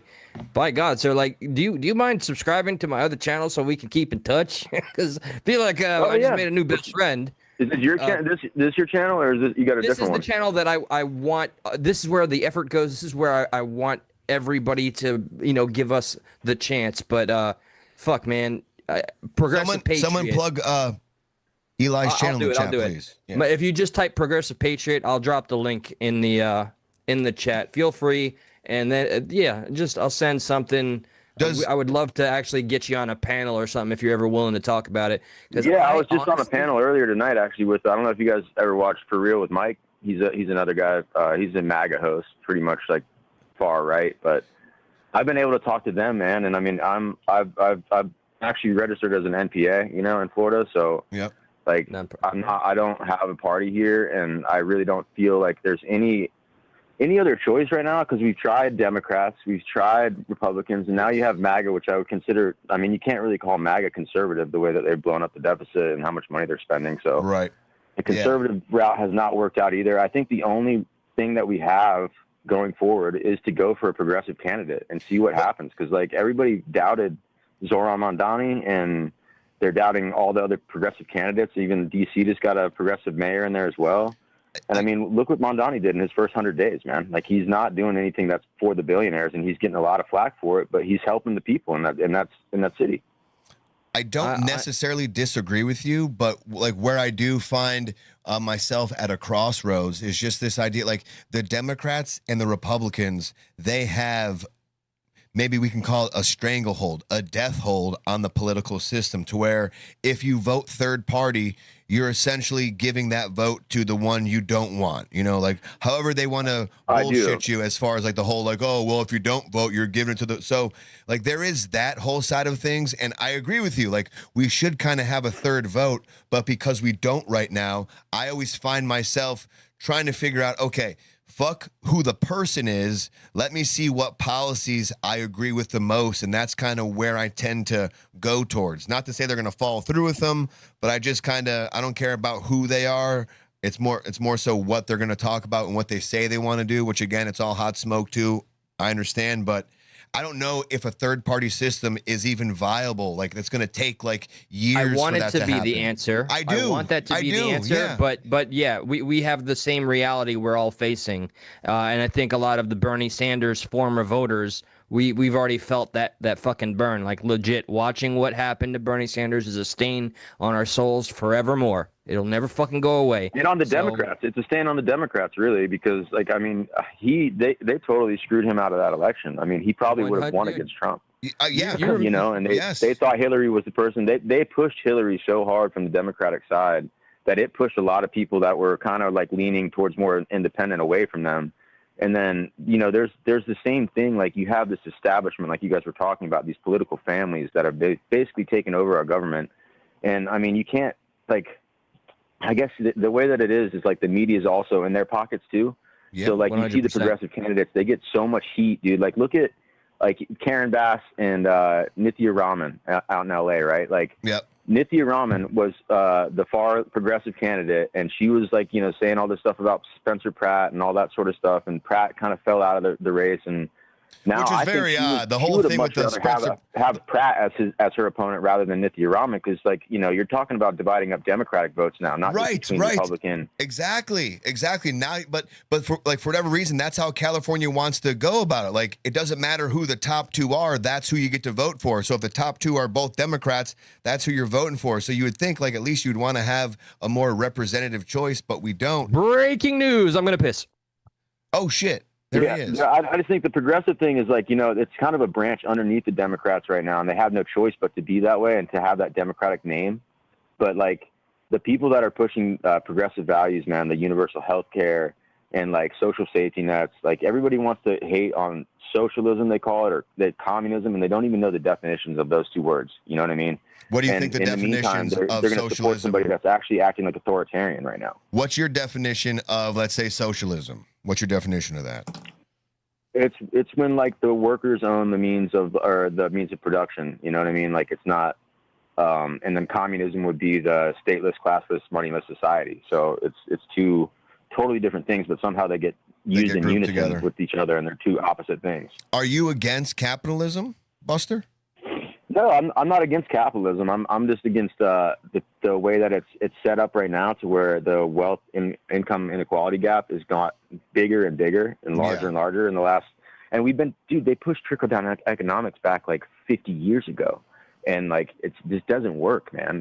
They're not giving back into the workers that have been able to bring these billionaires to where they're at. Like the money that they've made off of us, the consumer, they don't give back to those people. You know, they just keep lining their pockets, and then they go buy themselves an island or whatever. It's like, I'm not for that. I think you guys, if you know, like the what they've done successfully has gotten people to advocate against their own self-interest by getting people on the right to be like, oh, billionaire, you can't tax billionaires too much because they're going to leave, and they're the ones that create the jobs. And it's like, that's not true. I mean, these people are literally, they have made more money than they're going to ever be able to spend in their lifetime, their kids' lifetime, and they still want more. It's like power, money, greed. That is the things and sex that run this country. But like, also too, that's disgusting. Like let's also keep in mind too, like for instance, you have a place like California who who keeps wanting to tax the wealthy, stuff like this, right? They've spent billions of dollars on homelessness. So there is something to say that if the government keeps wanting more of your money but isn't making smart decisions with it, I think you have every right to say, no, fuck off. Like I'm leaving. Vote them out. Vote them out. If they're doing that, man, that's the thing. Like, I was excited when they talked about the waste, fraud, and abuse thing, the Doge thing at first. I was pumped on that. I'm like, yeah, go find it. Shut down the stuff that we don't need. But what they did is they went and they gutted a bunch of EPA regulations. They got rid of stuff that we monitored, that screwworm thing that is now becoming an issue coming across the border, because they had people in place to actually monitor that coming across from Mexico. They had an issue down there. And now we cut all that funding for those people and cut that entire program. So now we're seeing this type of stuff happen. And like, there's so much more to that story. Like, honestly, I don't think we know the whole truth behind that. Like, the stuff with Gates and his the tick thing, like, that's going on. You guys seen that? Where, like, if you get alpha-gal syndrome, you're allergic to red meat. Yeah, alpha-gal syndrom. Yep.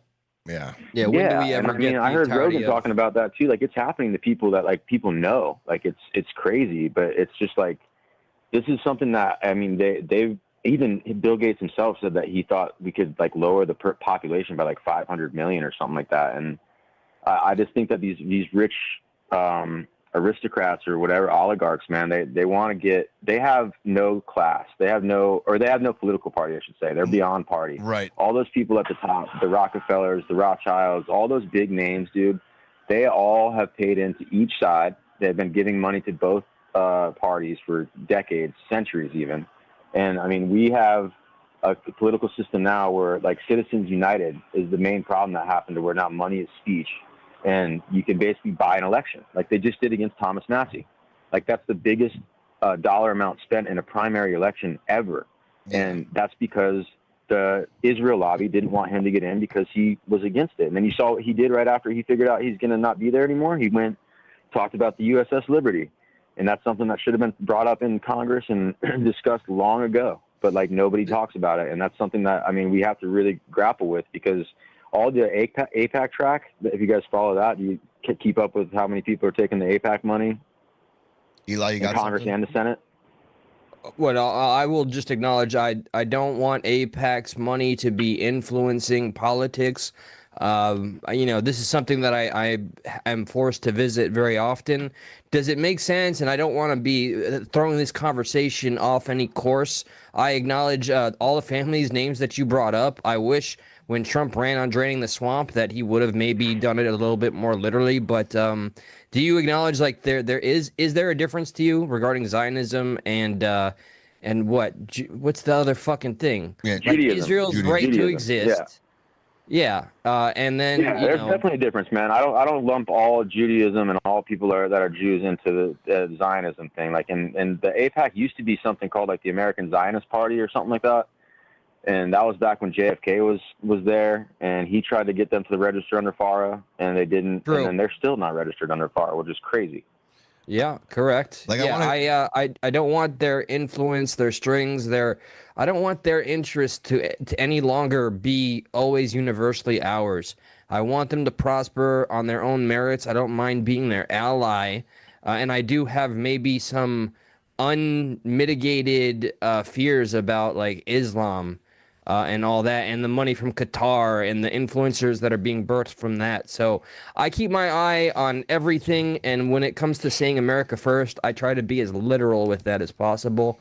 But I don't know. Yeah, there's a lot of shit. I'm with you on that, man. I think America first is something, though, like, that has been kind of stolen by the MAGA party, man, because, like, I'm a full-blooded all-American, dude. You know what I mean? I love my country. I have friends that are, like, I have so many of my friends that have served in both Iraq and Afghanistan at high levels, dude. SEALs, Delta Force, like, all these people that see this happening now, and, like, nobody's addressing the stuff that really matters, like the military members that are killing themselves daily in this country from what they went through in those wars.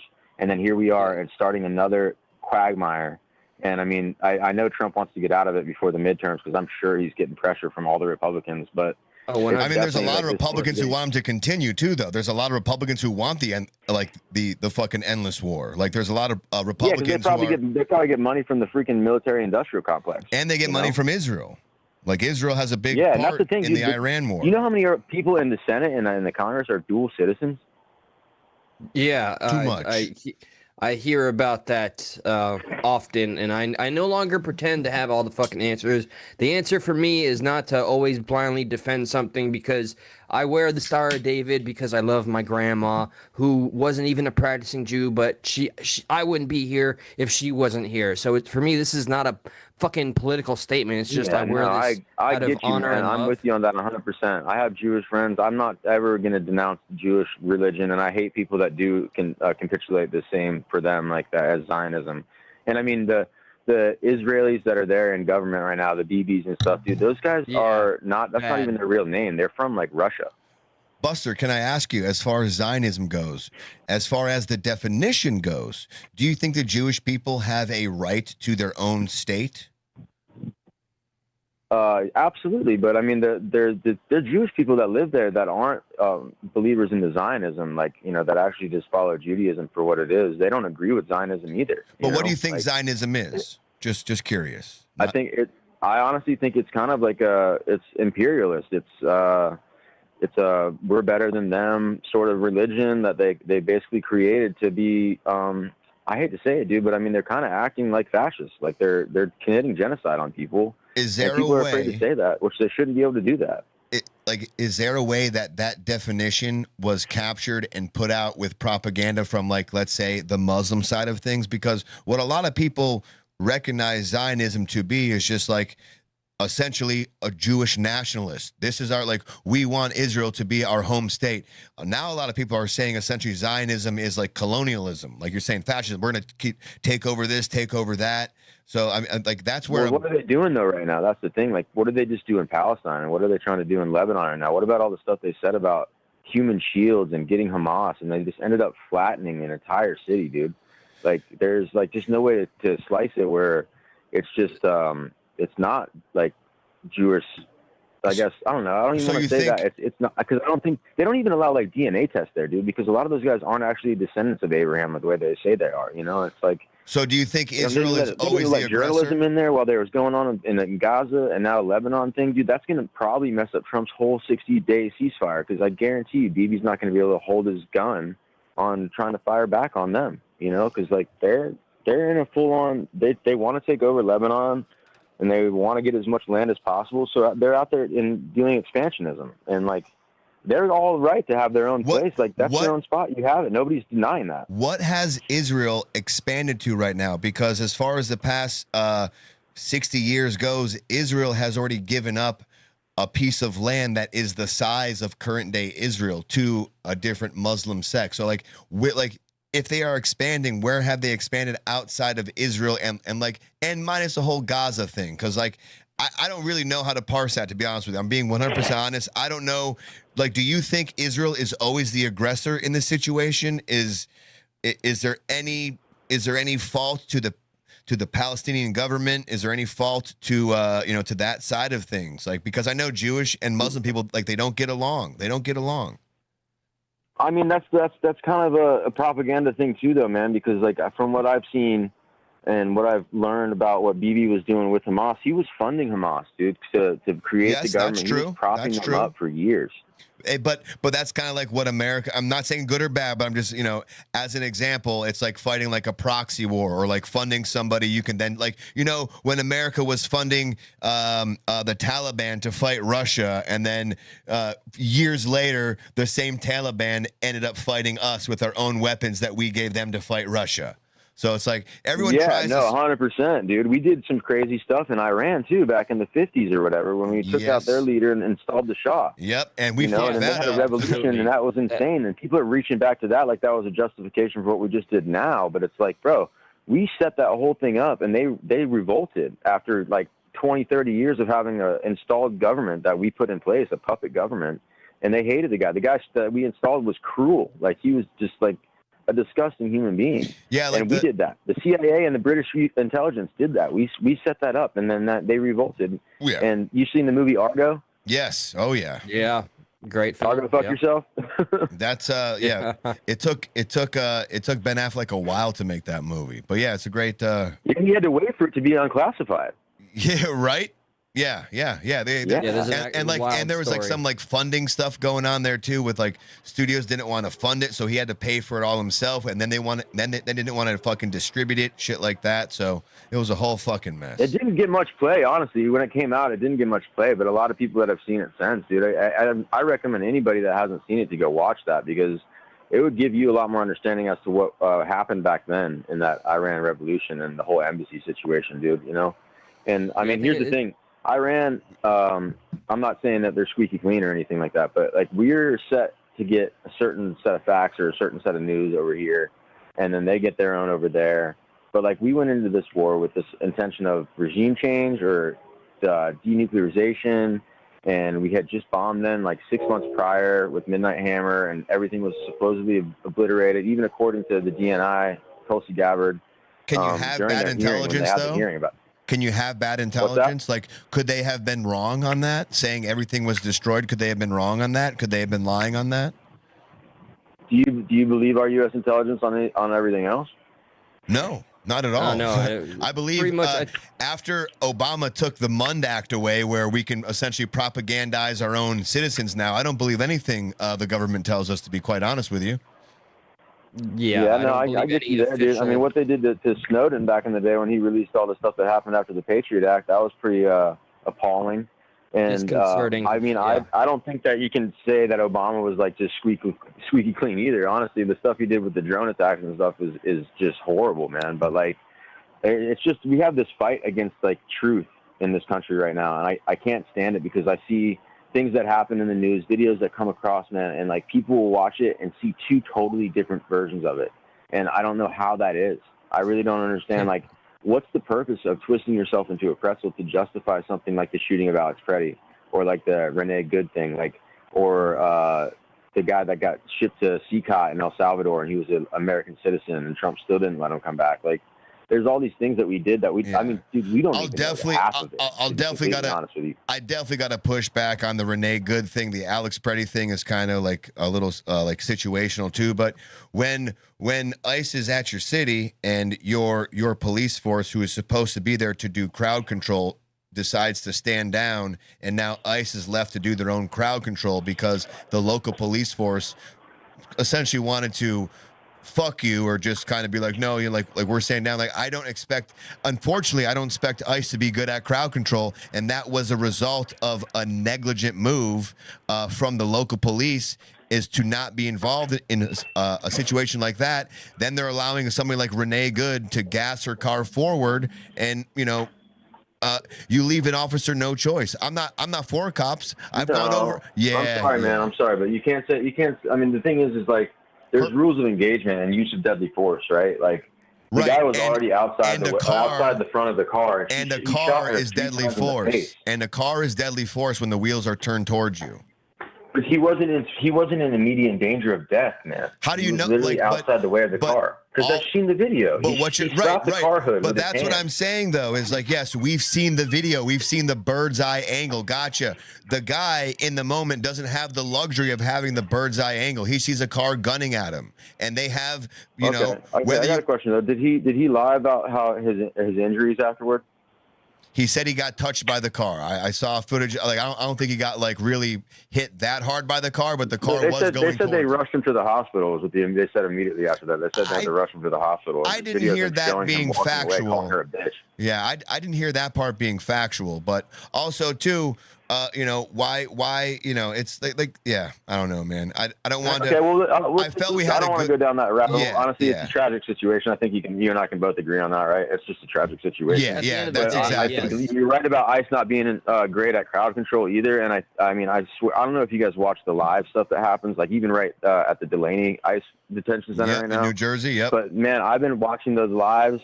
And those guys come out. There was a guy that came out. He was a freaking content creator. Came out and sprayed people with bear spray, and then ran back in behind the gates. And they like sheltered him back there. Like, they were all laughing about it and thought it was so funny. And like, they just like started backing people up, and everybody tried to go in. But like, they instigate a lot of the time. Like, you know that. And right? like also too, like if singing protest songs. But is instigation going to someone like?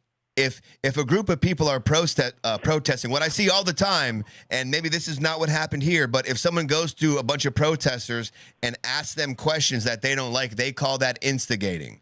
You know, so like, was this guy throwing out bear spray because they started to get all worked up because they were trying to get him in a gotcha moment? Like, it doesn't sound like, it does not, to me, it doesn't sound like as cut and dry as like an influencer went there and he bear sprayed people and then he ran away. Like, there's more of that story that we're not getting from that statement, in my opinion. Oh no, he'd been in the crowd the whole time, like trying to stir up stuff and be all, you know, pro ICE against the anti ICE protesters the whole time. He just ended up escalating it to that point. But the problem is like, we have a freedom of speech and freedom to protest in this country peacefully, right? Like, you can't take that away. And I hear a lot of people being like, lock them up, you know, they're rioters and all this sort of stuff. It's like, no, that is the most American thing you can do, is protest your government. I mean, that's what the Second Amendment's for. What about the Savannah Hernandez Fourth case? Amendment exists. What about the Savannah Hernandez thing? Savannah Hernandez, what about that? I'm not sure. I haven't heard that. Who's that? Savannah Hernandez is a Turning Point, like, affiliate reporter, and she went to an area where this it was outside of, I believe, some ICE detention center, but she's there by herself. She's filming, you know, trying to ask people questions, and then people are coming up point blank to her ear, blowing whistles in her ear. They're like, they're banging noisemakers in her face. She goes to push them out because you're in your personal space. She pushes them out, and they all see that as a moment where Savannah was the aggressor. They push her, they punch her, they try to knock her over. And yeah, the father tells his daughter to go and accost her. It was one of the, look, I think examples of every crowd, any crowd, can be used for and against, and this was not asked for information. I haven't spoken much here. I just want to make it clear and let me know how you feel about this. I'm actually very pro ICE's mission, because I do fear far too much mass immigration. I don't want to see what's happened in the UK and other countries to happen here in the States, but I also acknowledge ICE is not the 100% efficient combat force or crowd control force that they need to be. So I don't know if I'm just stuck in the middle here. I acknowledge the goods I think, dude. I think and the bads. have to be. They actually passed a law for them to not wear masks, and they're still doing that stuff too, dude. And that just doesn't help the situation. When you can't see a person's face, you can't have an actual conversation. You know, that's kind of a tough thing to have as a police force that does that. But what's also disgusting too is people doxing ICE agents to try to get them and their family harmed. That's also disgusting too. Would you agree?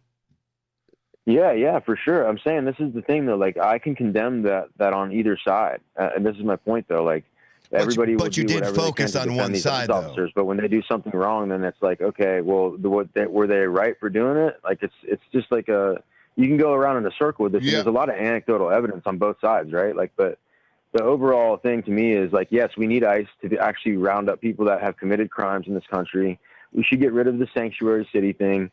We should do things that are basically done by the law, to where, like, a lot of states do this, where if there's somebody that gets arrested and they're an illegal immigrant and they've done a crime, and a bad or a harmful crime, dude, boot them out of the country. And honestly, if anybody's been committed of a crime in the other country that they're from and they come to this country, then you can boot them out too. But like, the people that are coming here to actually try to be a working citizen and to gain citizenship, and maybe they're trying to escape religious or political, whatever, you know, it's a retribution. Nature, like that's the stuff that we need to stop doing. Like, we got how many people that are in ICE right now? Like, how many kids are in ICE detention centers that are under the age of 5 years old, man?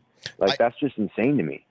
I definitely think, I'm not trying to speak over Eli if you got something to say, but I definitely think, like, America, like, we should have it, like, one of my bosses I used to work for, he was from Lebanon. It took him like 10 years to become an American citizen. Maybe there should be a different process to where it doesn't take that long, so people don't feel like they have to sneak in, because we want people who want to assimilate to the American culture. We want people who want to be here and want to live up to what America is. We don't want people coming here saying, fuck this place sucks, I want to bring my culture here. It's like, more like, you can bring your culture here, but you then can't poo-poo on American culture, because the only reason why you're here is because America is what America is. You know what I mean? So just I agree, and I think that's a big misconception, that to try and lump all immigrants into that category. Like, you know, there's people that came here many years ago that had the dream of moving to America and getting the freedom, the American dream, right? Like, yes, this is something that we all can be behind. And I think that what I'm saying is, like, the way that our immigration system is right now, like you said, dude, like, it takes forever for people to actually gain citizenship. And do you know that there was a bill before Trump got in office this time that Langford, actually, the Republican, had come up with, that they stalled in the Senate because they didn't want to pass it because Trump said to stall it so that he'd have a political talking point to go against. Yeah, And that they was never passed it. That was like at the beginning of his presidency, or like he didn't want the Republicans to pass it until he got in office or something like that. I do remember something like that. He wanted to have something to run on, dude. It was literally to keep something so he could keep blaming Biden for something. That's literally all it was. And Langford's not a Democrat. He was trying to make it to where people got funding for more judges. They got more border patrol. All that stuff was stuff that Biden was signing off on, and they wouldn't do it just out of political will, dude. That's what I mean about this. It's a game. It's a political theater. These guys play this on both sides, man, and I'm sick of it. And I'm telling you right now that the only people that actually show any signs of being like for the people of this country are the progressive candidates right now. They're not going to be the same do-nothing Democrats, not going to be the same establishment Democrats or establishment Republicans. Look at Mitch McConnell. The guy is a stiff. He's literally dead. Chuck Schumer is freaking done. He's out of there. Nancy Pelosi out of there. Hakeem Jeffries out of there.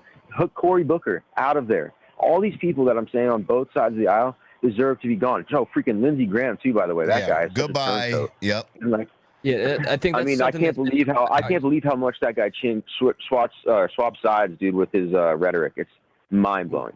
Buster, we got to move on. Let's have Eli get the final thought here.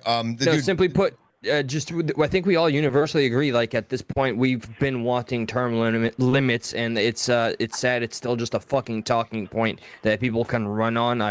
When it comes to seeing what's being passed as more progressive candidates gaining success, I'll just say my algorithm hasn't fed me that information, but I am willing to always go look back into things. I want to especially thank you for calling in and having a very, very broad conversation about everything. This is, once again, what makes the fucking show, is the people that choose to engage with it. So, Buster, man, Buster, thank you so crushed much. it. Like, you crushed it. Like, very, very insightful opinions.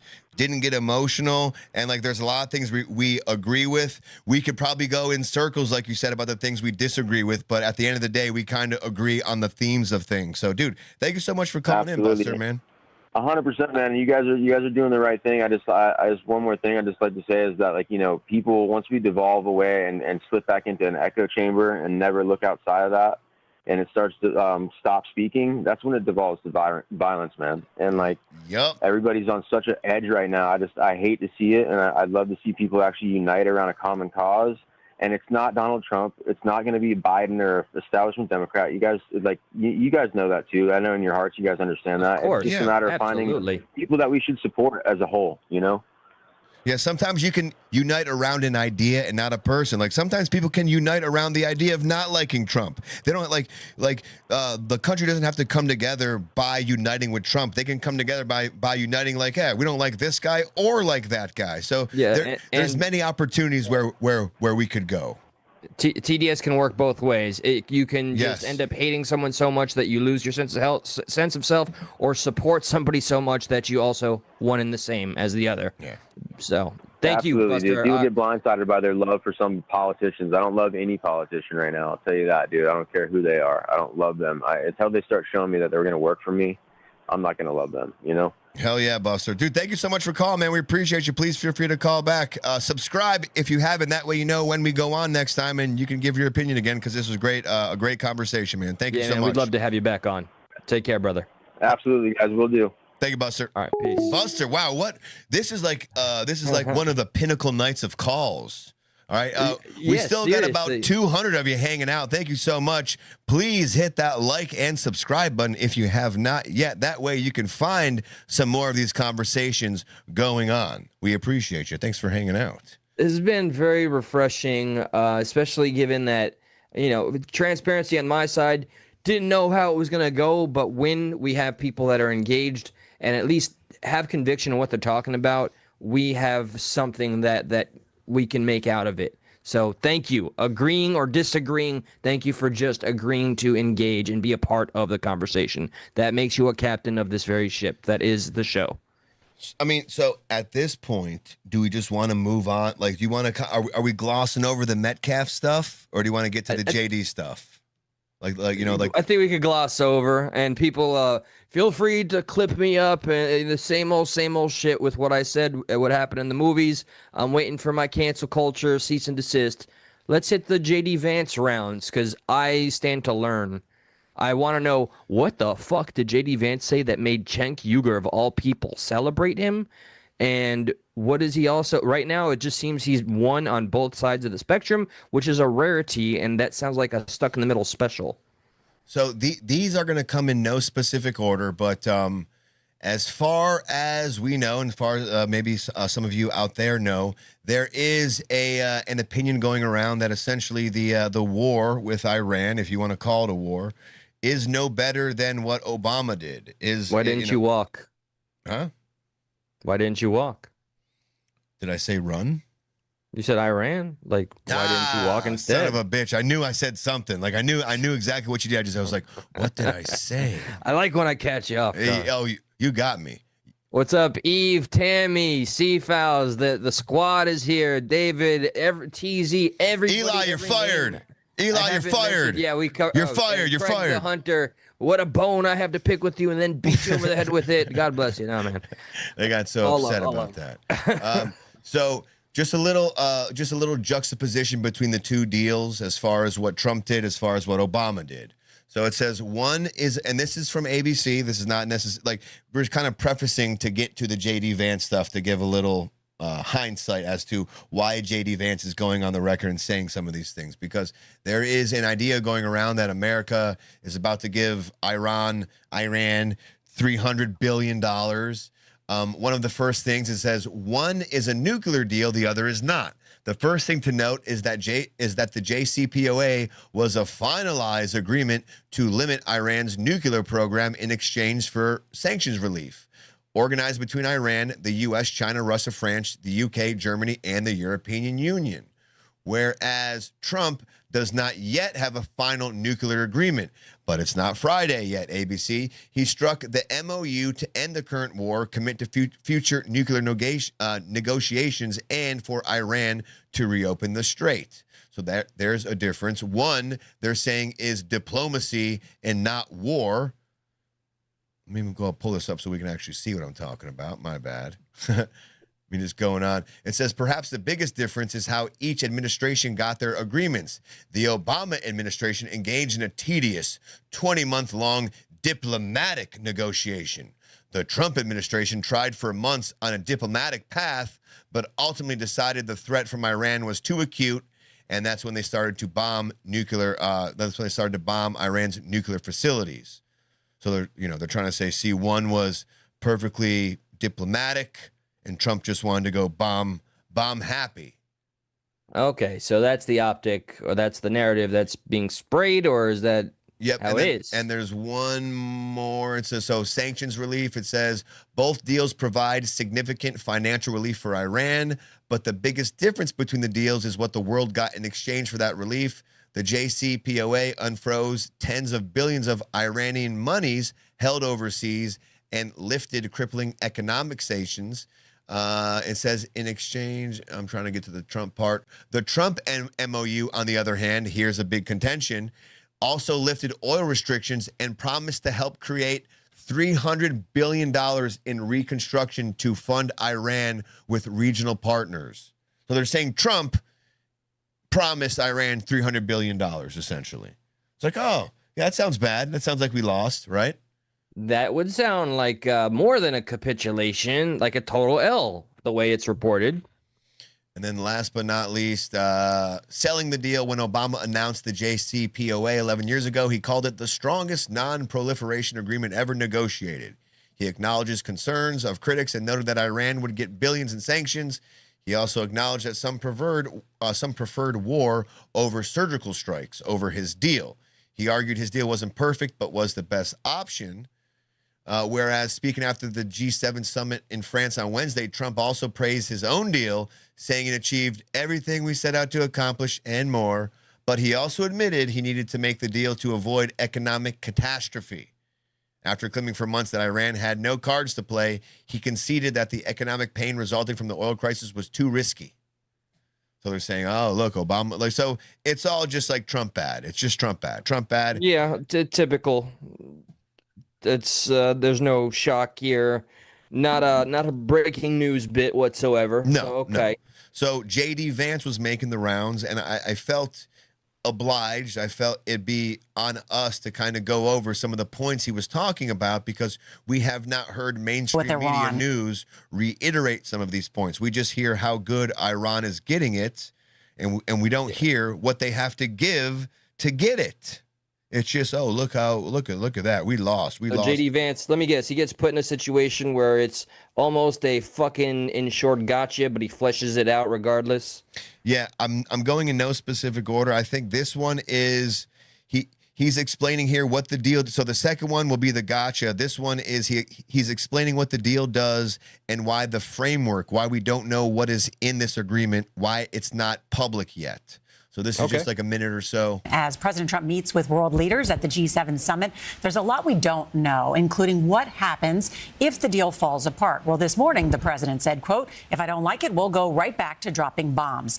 Today, we'll try to get more details from the man with me here on set, Vice President J.D. Vance. He has been heavily involved in these talks, and he's also out with a new book, which we'll get to in a moment. It's called Communion, Finding My Faith, Finding My Way Back to Faith.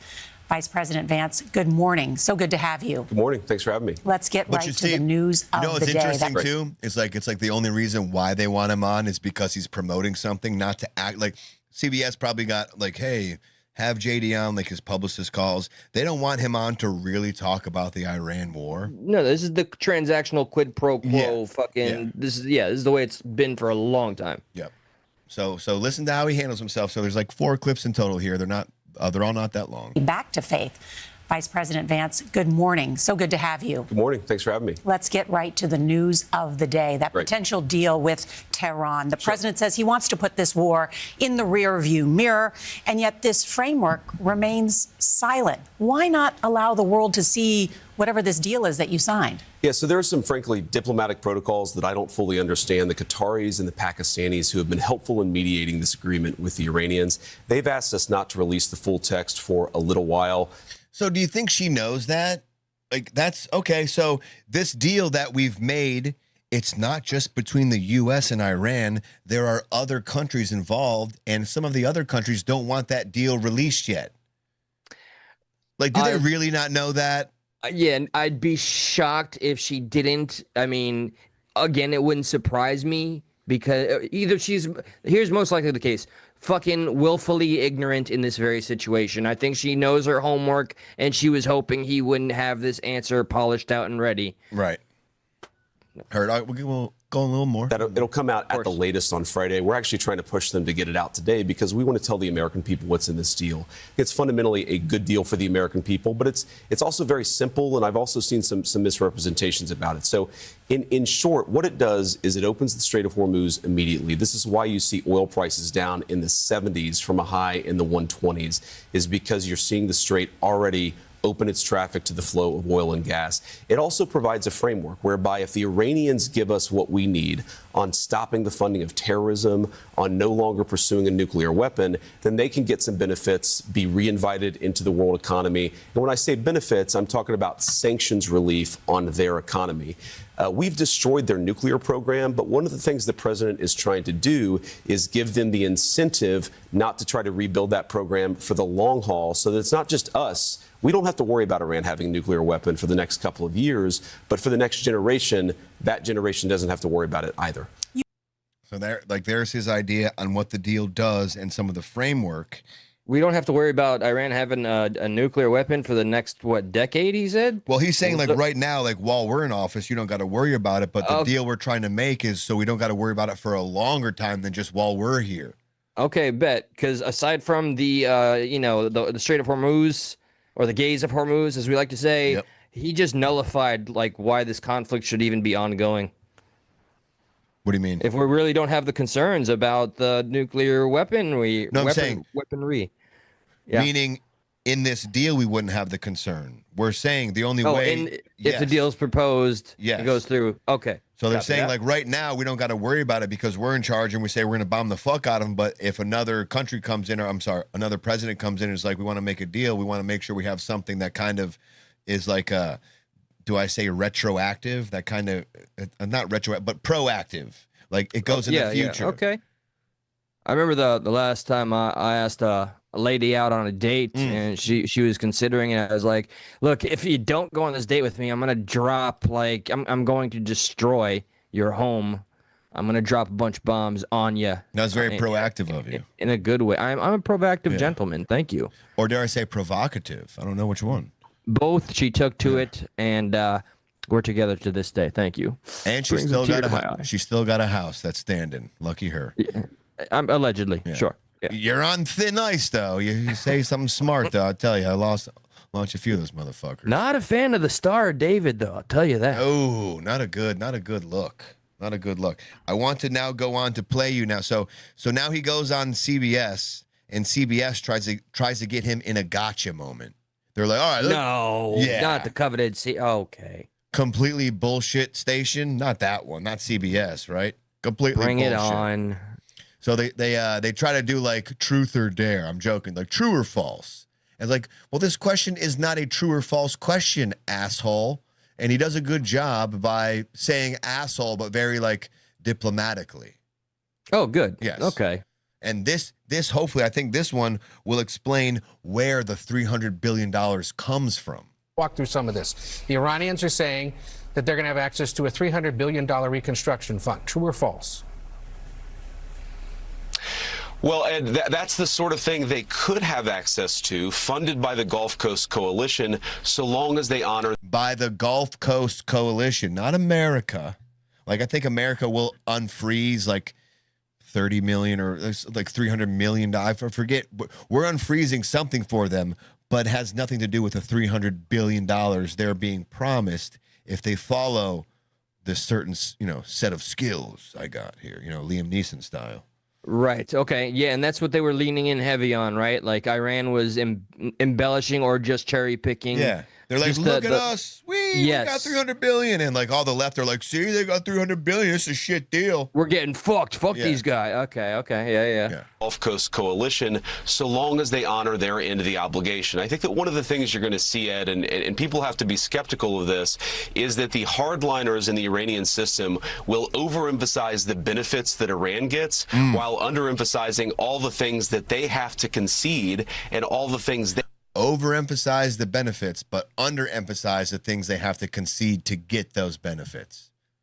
And he wanted to frame this in a true or false question. You minx. True or false?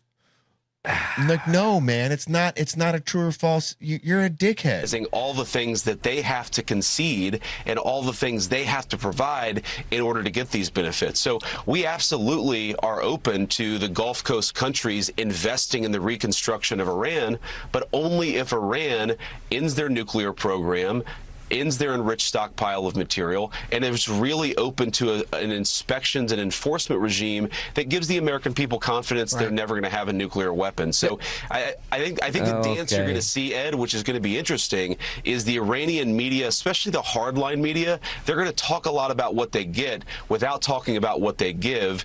Bam. There we go. It's an interesting point. And you know what? Way more fleshed out than when I initially asked the question. Now I have a better understanding. It is once the deal is accepted and is moved forward, then the concern of the weaponry decreases by huge margins. Okay. Right. And when other countries want to invest in Iran, hey, like we want to help you get your power grid back. We want to help you do this or that. That's part of that money, but that money can only happen if we're like, all right, you guys met this part of the deal though? Okay, cool. Go ahead. So yeah, no, 100%. I don't see how it's a loss. So he's going to now explain, or maybe I should say reiterate. This is Jessica Tarlov's, and he's making it clear that Iran will not see one American penny under Trump's deal, and just kind of explaining this just a little better, I think, than the last one. I think you're making the same mistake We go back a little bit. So just let me address a couple of things, because I think you're making the same mistake, unfortunately, that a lot of the Iranian propagandists make when they talk about this. Like which the is Wall Street Journal? They talk about the benefits to the Iranians without any of the things the Iranians would have to give up and have to change in order to get those benefits. So you mentioned a $300 billion fund. I got to be very clear about this. Not a single cent of American money under any circumstance, no matter what the Iranians do, goes to Iran. Not a single cent of American money. Other money. Here's what this says. This says, for example, let's say that the United Arab Emirates, who have been a great ally, let's say they want to invest in a power plant in Iran.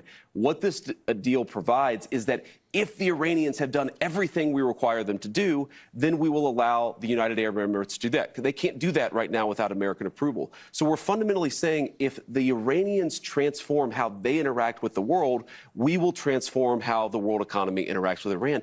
But if they don't do any of that stuff, they don't get any of these benefits. So I think all the Democrats who are saying, well, the Iranians get all these things, they don't get anything unless there's been a complete transformation of how Iran interacts with the world. That would be a huge win for America. And to Jesse's point, if they don't do any of these things, we don't give them anything, they don't receive anything, their nuclear program is still destroyed, their military is still destroyed, their missile program and industrial base is still destroyed. We fundamentally have transformed the Middle East. Whether they comply or not, this is just icing on the cake, assuming they do all the right things. Okay, homeboy knows how to, spit the knowledge, assuming that everything's on the up and up here. He's definitely a good orator, that's for sure. Yeah, exactly. Assuming what he's saying is the truth. It's a lot to ask for, and that's a lot of faith to expect from your average American citizen. So I understand any reluctance from any side, but isn't it crazy how your average citizen believes that believes what the Democrats are saying? Oh, we're spending $300 billion. So why is it easy for them to believe that? But then when the president or the vice president comes out and says these things, they're like, well, I don't know. I shouldn't believe the government. It's like, you just did on the $300 billion thing. They're part of the government. They're just not like the president or, the vice president. It feels like we're trapped in a failed fucking simulation. Yeah, we are. The way that the options are always presented, I'm in a nutshell. I'm in a political failed nutshell. Look at me. I'm in a political failed nutshell. Or a glass case of emotion. Yeah. Ron Burgundy. You want to do the Cenk Uygur one? Bad choice. I do want to see what in the fuck Cenk was glazing him, right? You found this one. And I have no idea what specifically J.D. Vance said this time. But what intrigued you was Cenk glazing him. Oh my God, finally him saying something correct. Yeah, right. So anytime that I can see both sides kind of look at a figure, regardless of what they're representing, and say, I like that, that gives me just a brief fucking breath of hope. All right, let's see what he goes on to say. What Cenk was so happy to hear. Completion. Now, I saw the Axios report. That Netanyahu is fuming. That's not reflective of the conversations that I've had with him, but maybe he's saying something to somebody else that he's not saying to me. What I will say, and this does bother me, is that you have seen people within Bibi's cabinet who have come out and attacked the deal, and in some ways very personally attacked the President of the United States. And I guess my message to them would be twofold. Number one, Donald J. Trump is the only head of state in the entire world who is sympathetic to the nation of Israel at this moment in time. And he happens to be the head of state of the world's superpower. If I was in the cabinet of the Israeli government, I might not be attacking the only powerful ally that I have anywhere left in the entire world. And the second message I would give to some of those cabinet members, Bibi, to his credit, has not gone down this path, but to some of these cabinet members in Israel who are attacking the President of the United States, the other thing that I would say is that over the last 3 months, 2/3 of the defensive weapons that have protected your homeland have been built by American hands and paid for by American tax dollars. The problem for Israel is not Donald J. Trump. And anybody in Israel who thinks their biggest problem is the President of the United States needs to wake up and smell the reality of the situation that country is in. I see. You get it, right? You get because he's like, Israel, fucking slow the fuck down kind of thing. Cenk, if only you were a little less predictable, but okay, fair, fine, good, well and good. He's just never out of lockstep, man. whatever. At least he's consistent in his fucking conviction or whatever you want to call it. I like Cenk sometimes too. Like there's a lot of times when Cenk talks, I'm like, dude, fucking spot on. I used to like him a lot. I loathe him now. Really? Yes.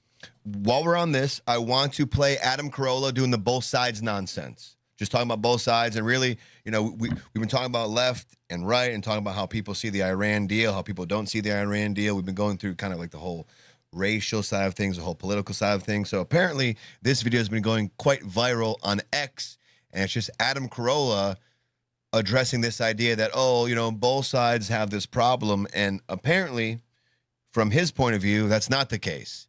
There's only one side that has the problem. We'll see how we feel about this. What side? What side you think he's going to say? Republicans, right? No. No. Bangladesh. Yeah. Hokum. Bangladesh. Bangladesh. Bangladesh. Don't murder the king's English. Son of a bitch. All right, here we go. So here's Carolla on the both sides argument and issue. When people do that thing, it's always like when people Shout out to Spartan and it always Virus. drives me nuts. What was that? Thank you. No, Love Line is close to my heart. Is Yes. why Spartan Virus just said Love Line. Okay. You are a true OG. That is why I even respect this man to this day. Him and Dr. Drew. Dr. Drew, baby. When I was in high school, I would listen to them every night as I went to sleep.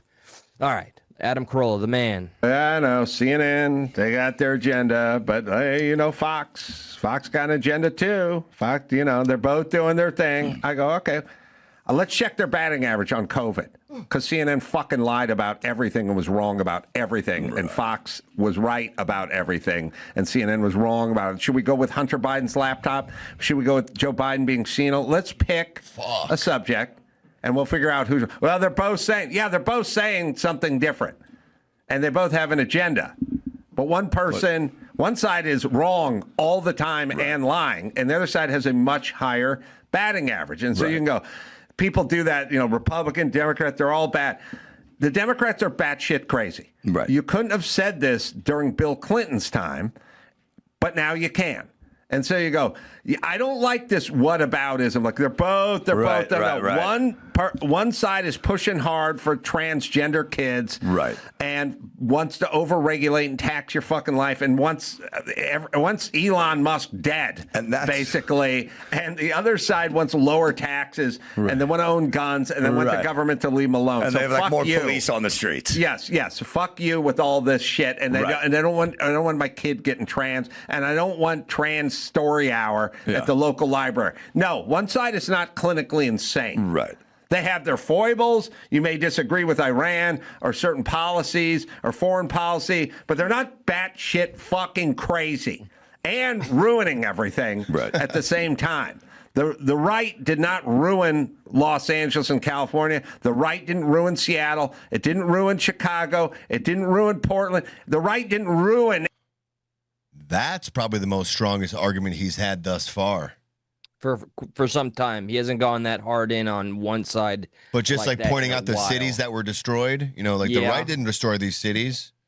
I hate that it accurately falls in the paradigm that he's found himself in, but it's reality. Go ahead, speak free. And it goes to like one of my old school points of like walking down the sidewalk and always seeing the guy on the right, and like you're always like, oh yeah, you're told to look at him and shun him. And then like one of those days you're walking down and you just so happen to look over to the left side of the sidewalk and you see something similar. You're like, oh, I never seen that before. No. Go back, look into the right side. That's what's bad over there. And it's like, well, no, I've never seen this yet over here. And I kind of want to like everyone walking down the sidewalk, you tell to focus on that. So I think you got that covered. I want to see what's going on over here now. And that's kind of like the whole vibe I've always had with the left and the right, as far as like, look over here, look over there. Kind of what he's saying.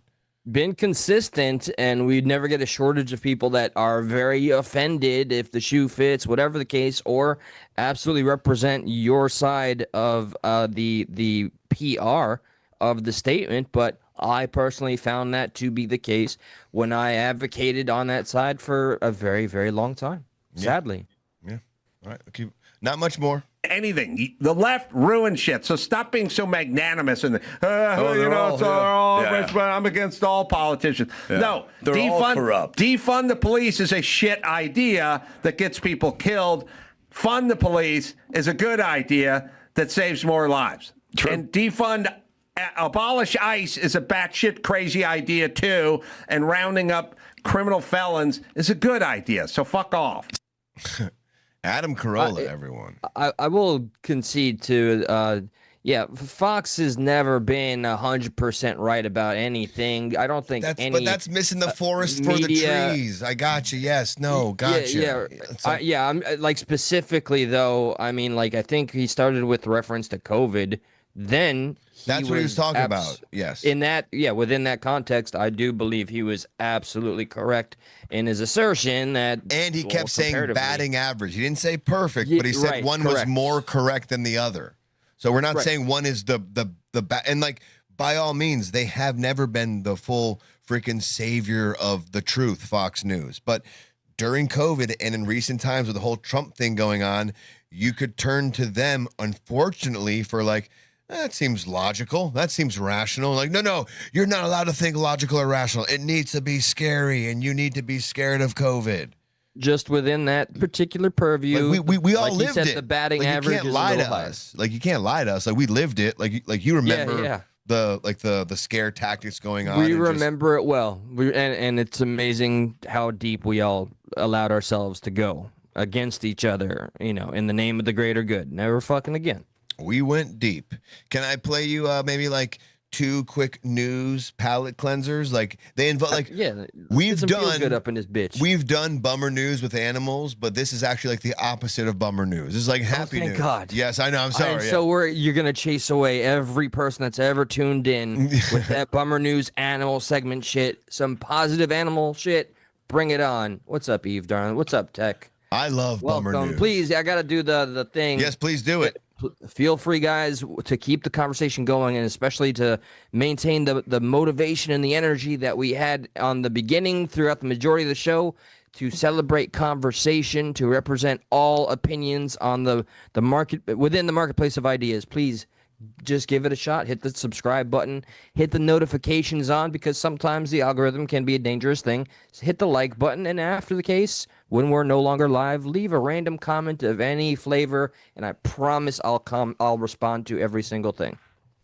It helps so much, and it's a nice, easy, free friendship thing to do. Let me help these folks out. Here's a nice little like from us. We appreciate it. Will you be our friend? If you enjoyed the content. All right, so this feel one, good. So listen, it is feel good, but mind you, there is like nature is taking place right now, right? So there's this lady. I'm trying to figure out where she. Okay, so you are correct. It wasn't in America, but it was in North America. It was in British Columbia. But America's in the fucking thing. So but it's not the USA, but it's still North America. I pointed that out. Thank you very much. But I thought you meant the USA. I was trying to give you your flowers here by saying, but it's still got America in the thing. Right, yeah. Okay, yeah. I'll take your flowers. Fuck it, okay? God, good. Take them, damn it. Damn. Like 'em, motherfucker. Son of a biscuit. So this is a video of somebody in British Columbia, North America, okay? And she's on a farm, right? And she has goats, right? One of the goats. What a story. No, it's not done yet. It's not done yet. And I didn't finish yet. That's not the funny part. She's on a farm with goats. That was amazing. That's the punchline, you think? I thought. Oh, I'm mistake. Oh, yeah, I feel silly. So, man, like for you, you got an M. Night Shyamalan twist coming on. Then you thought that was the funny part. That's crazy work. I thought. Okay. Yeah. So these goats. Just making sure you're not going to laugh. You good? This lady had some goats. I mean, I'm still waiting. That sounds like the end to me. I know. I feel like you want. Okay, she had some goats. Yep. Okay. So and while she was taking care of these goats, one of them was. It's not done yet. We didn't get there yet. Goats. You're laughing, and I didn't get to the finish part. The lady in North America has goats on the farm that she takes care of. That's amazing. Thank you. That's not. No, it's not. You're missing the. I didn't get to get through. I did it yeah, you did. I didn't get to get through the whole thing yet. So I jumped the gun a little bit. Yeah. You do. Okay. Shoot the gun, yeah, just maybe like a the little movie bit. theater. Yeah, And the car. and the car. Yeah. And those keys, those nice little keys you got there, little. Anyways, they're gone. Those are gone from existence. Thank God. I know. So This is this my favorite lady party gift. All right, yeah, lady goats. taking care of goats on a farm. Don't you do it. It's not funny yet. One of the goats gets attacked by a mountain lion. It's not funny. Okay. It's not funny yet. The goat is just living life, being a goat. Yeah. Goated, if you will. Yeah, goating. Right. Yeah. Mountain lion attacks it, end of story. Amazing. No, it's not. It's not done Wrap yet. it up. No, it's not. So the mountain lion is aggressively trying to unalive the goat. Right. The lady. Okay. That's not funny yet. Why are you laughing? God. What the fuck? I Never gonna forgot get I to left the the end of number up. Let's see what we got here. Oh, Cautious. I think I know who this is. To accept, press 1. To send a voice... Mm-hmm. You're on.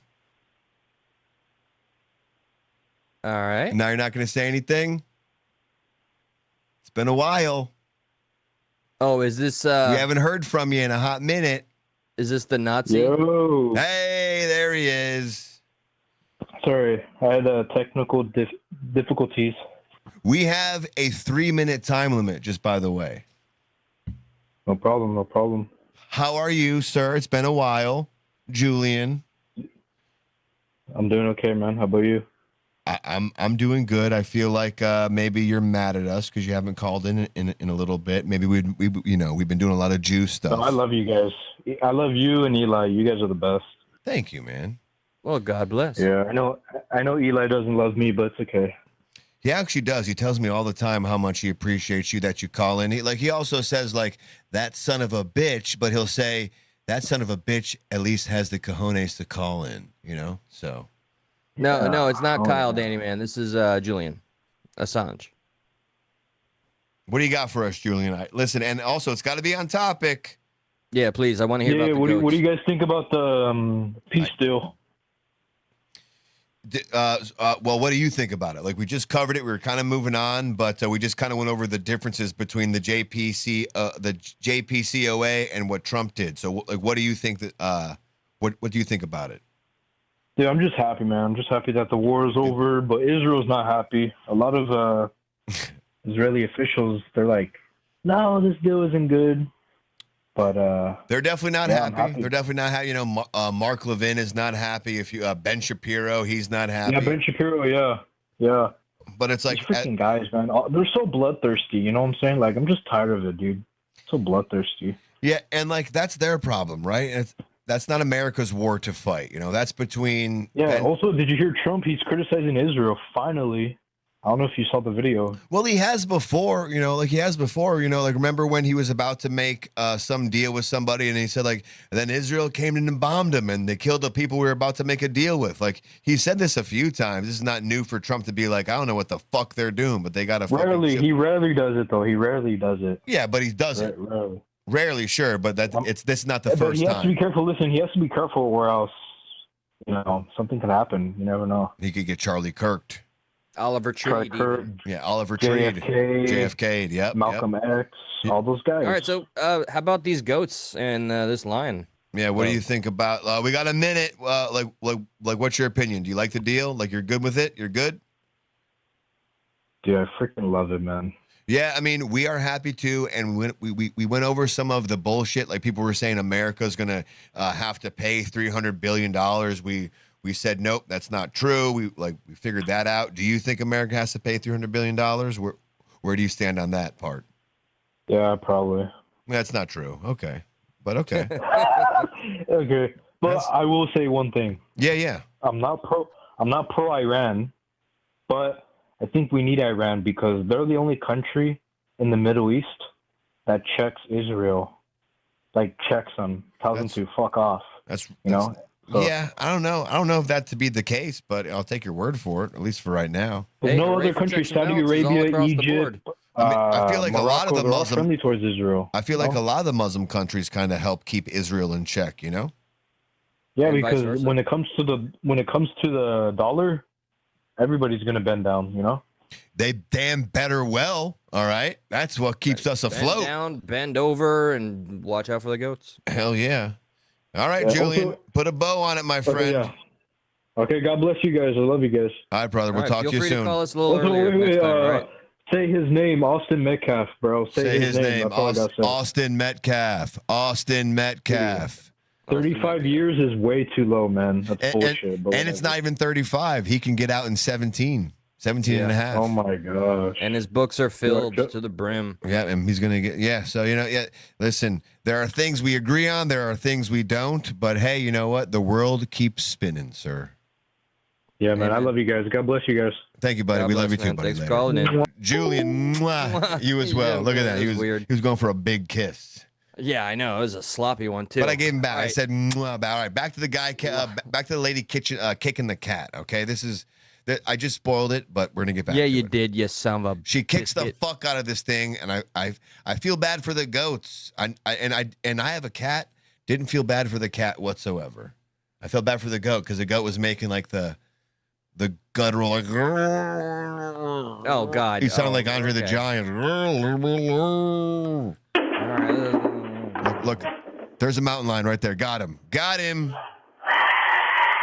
Oh, that's awful. Got him. I hate that. Got him. Look, I hate those. Yep. Goat's got by the neck.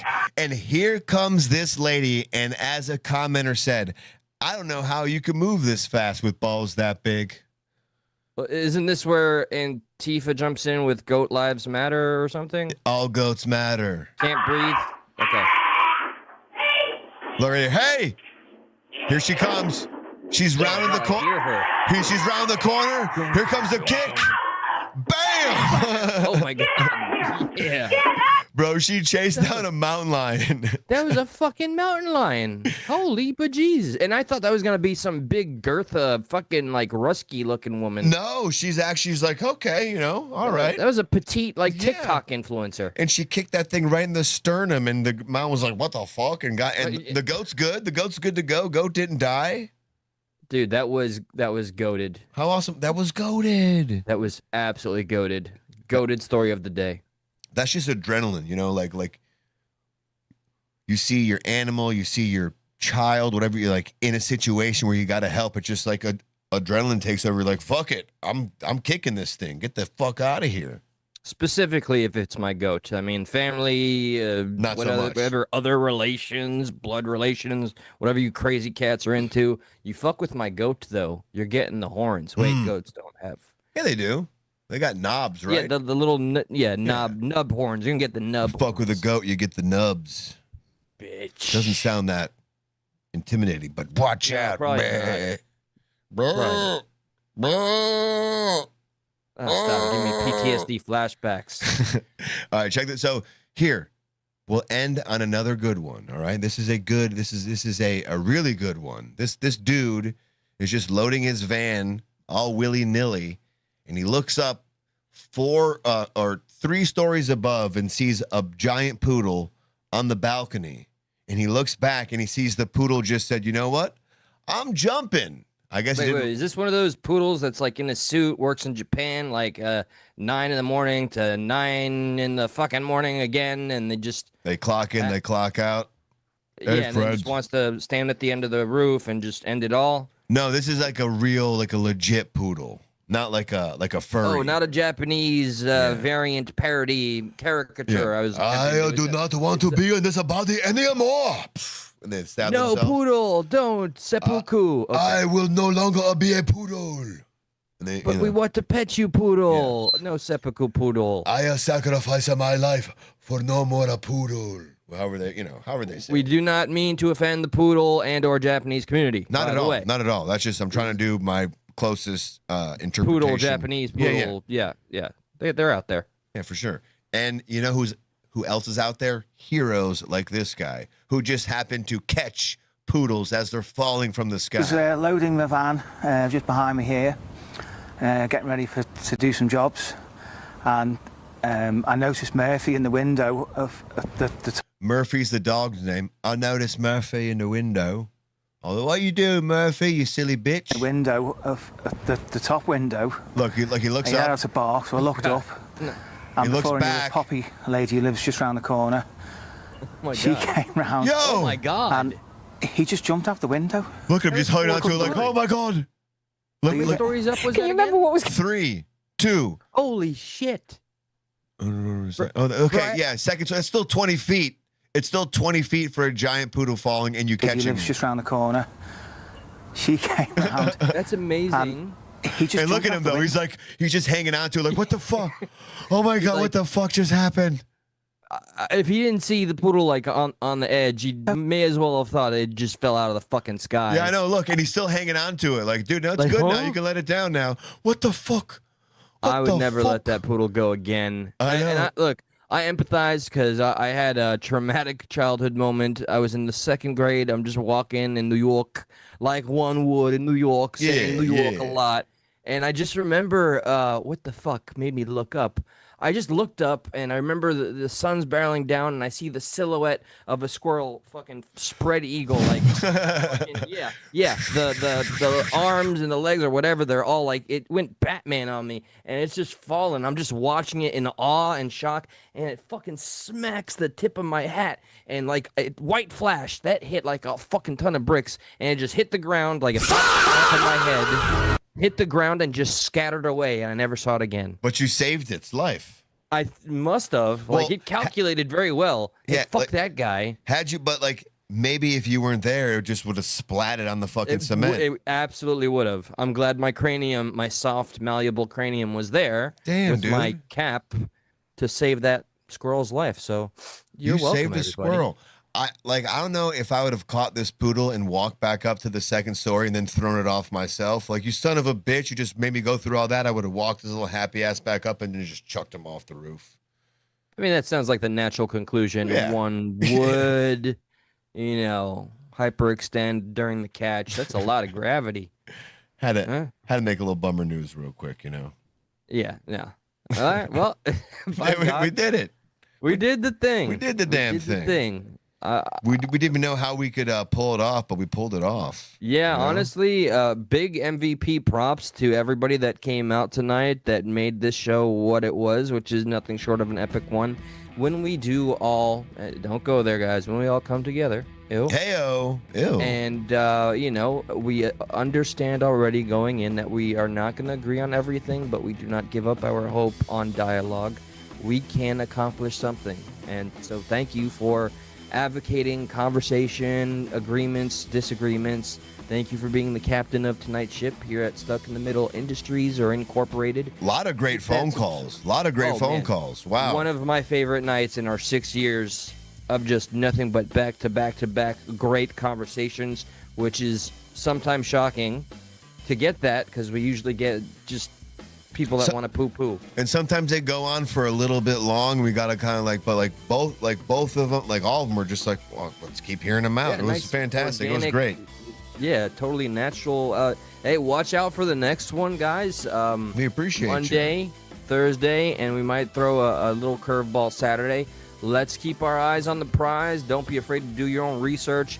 Remember, leave a comment after the live. I guarantee you I will comment back. He will. I Like, promise you he will. Subscribe. Yeah. He can't help himself. Like, even if it's like a And hit hate that comment, like he'll be like, button oh, as thank you well. so much. He'll be like, oh, Yeah. fuck Eli. Yeah. Like, oh, thank you so much. Oh, hell yeah. I'm all about it. So that's it. God bless one Yeah, and man. all. We appreciate you. It's time for a good night. It's time for everyone to get some fucking sleep. So go to bed. As he said, if you wake up in the morning, go check out the stream. Hit the hype button because it takes a second or two for the hype button to come up. Hit that button, please. Thank you so much. Hit the like button, all that good stuff. As he said, we're stuck in the middle. We'll see you on the next one. Thank you so much for hanging out with us. I'm Or Josh, the poodle dies. and that's Eli. Or we unalive the poodle. All right, we'll get out of here. Okay, bye.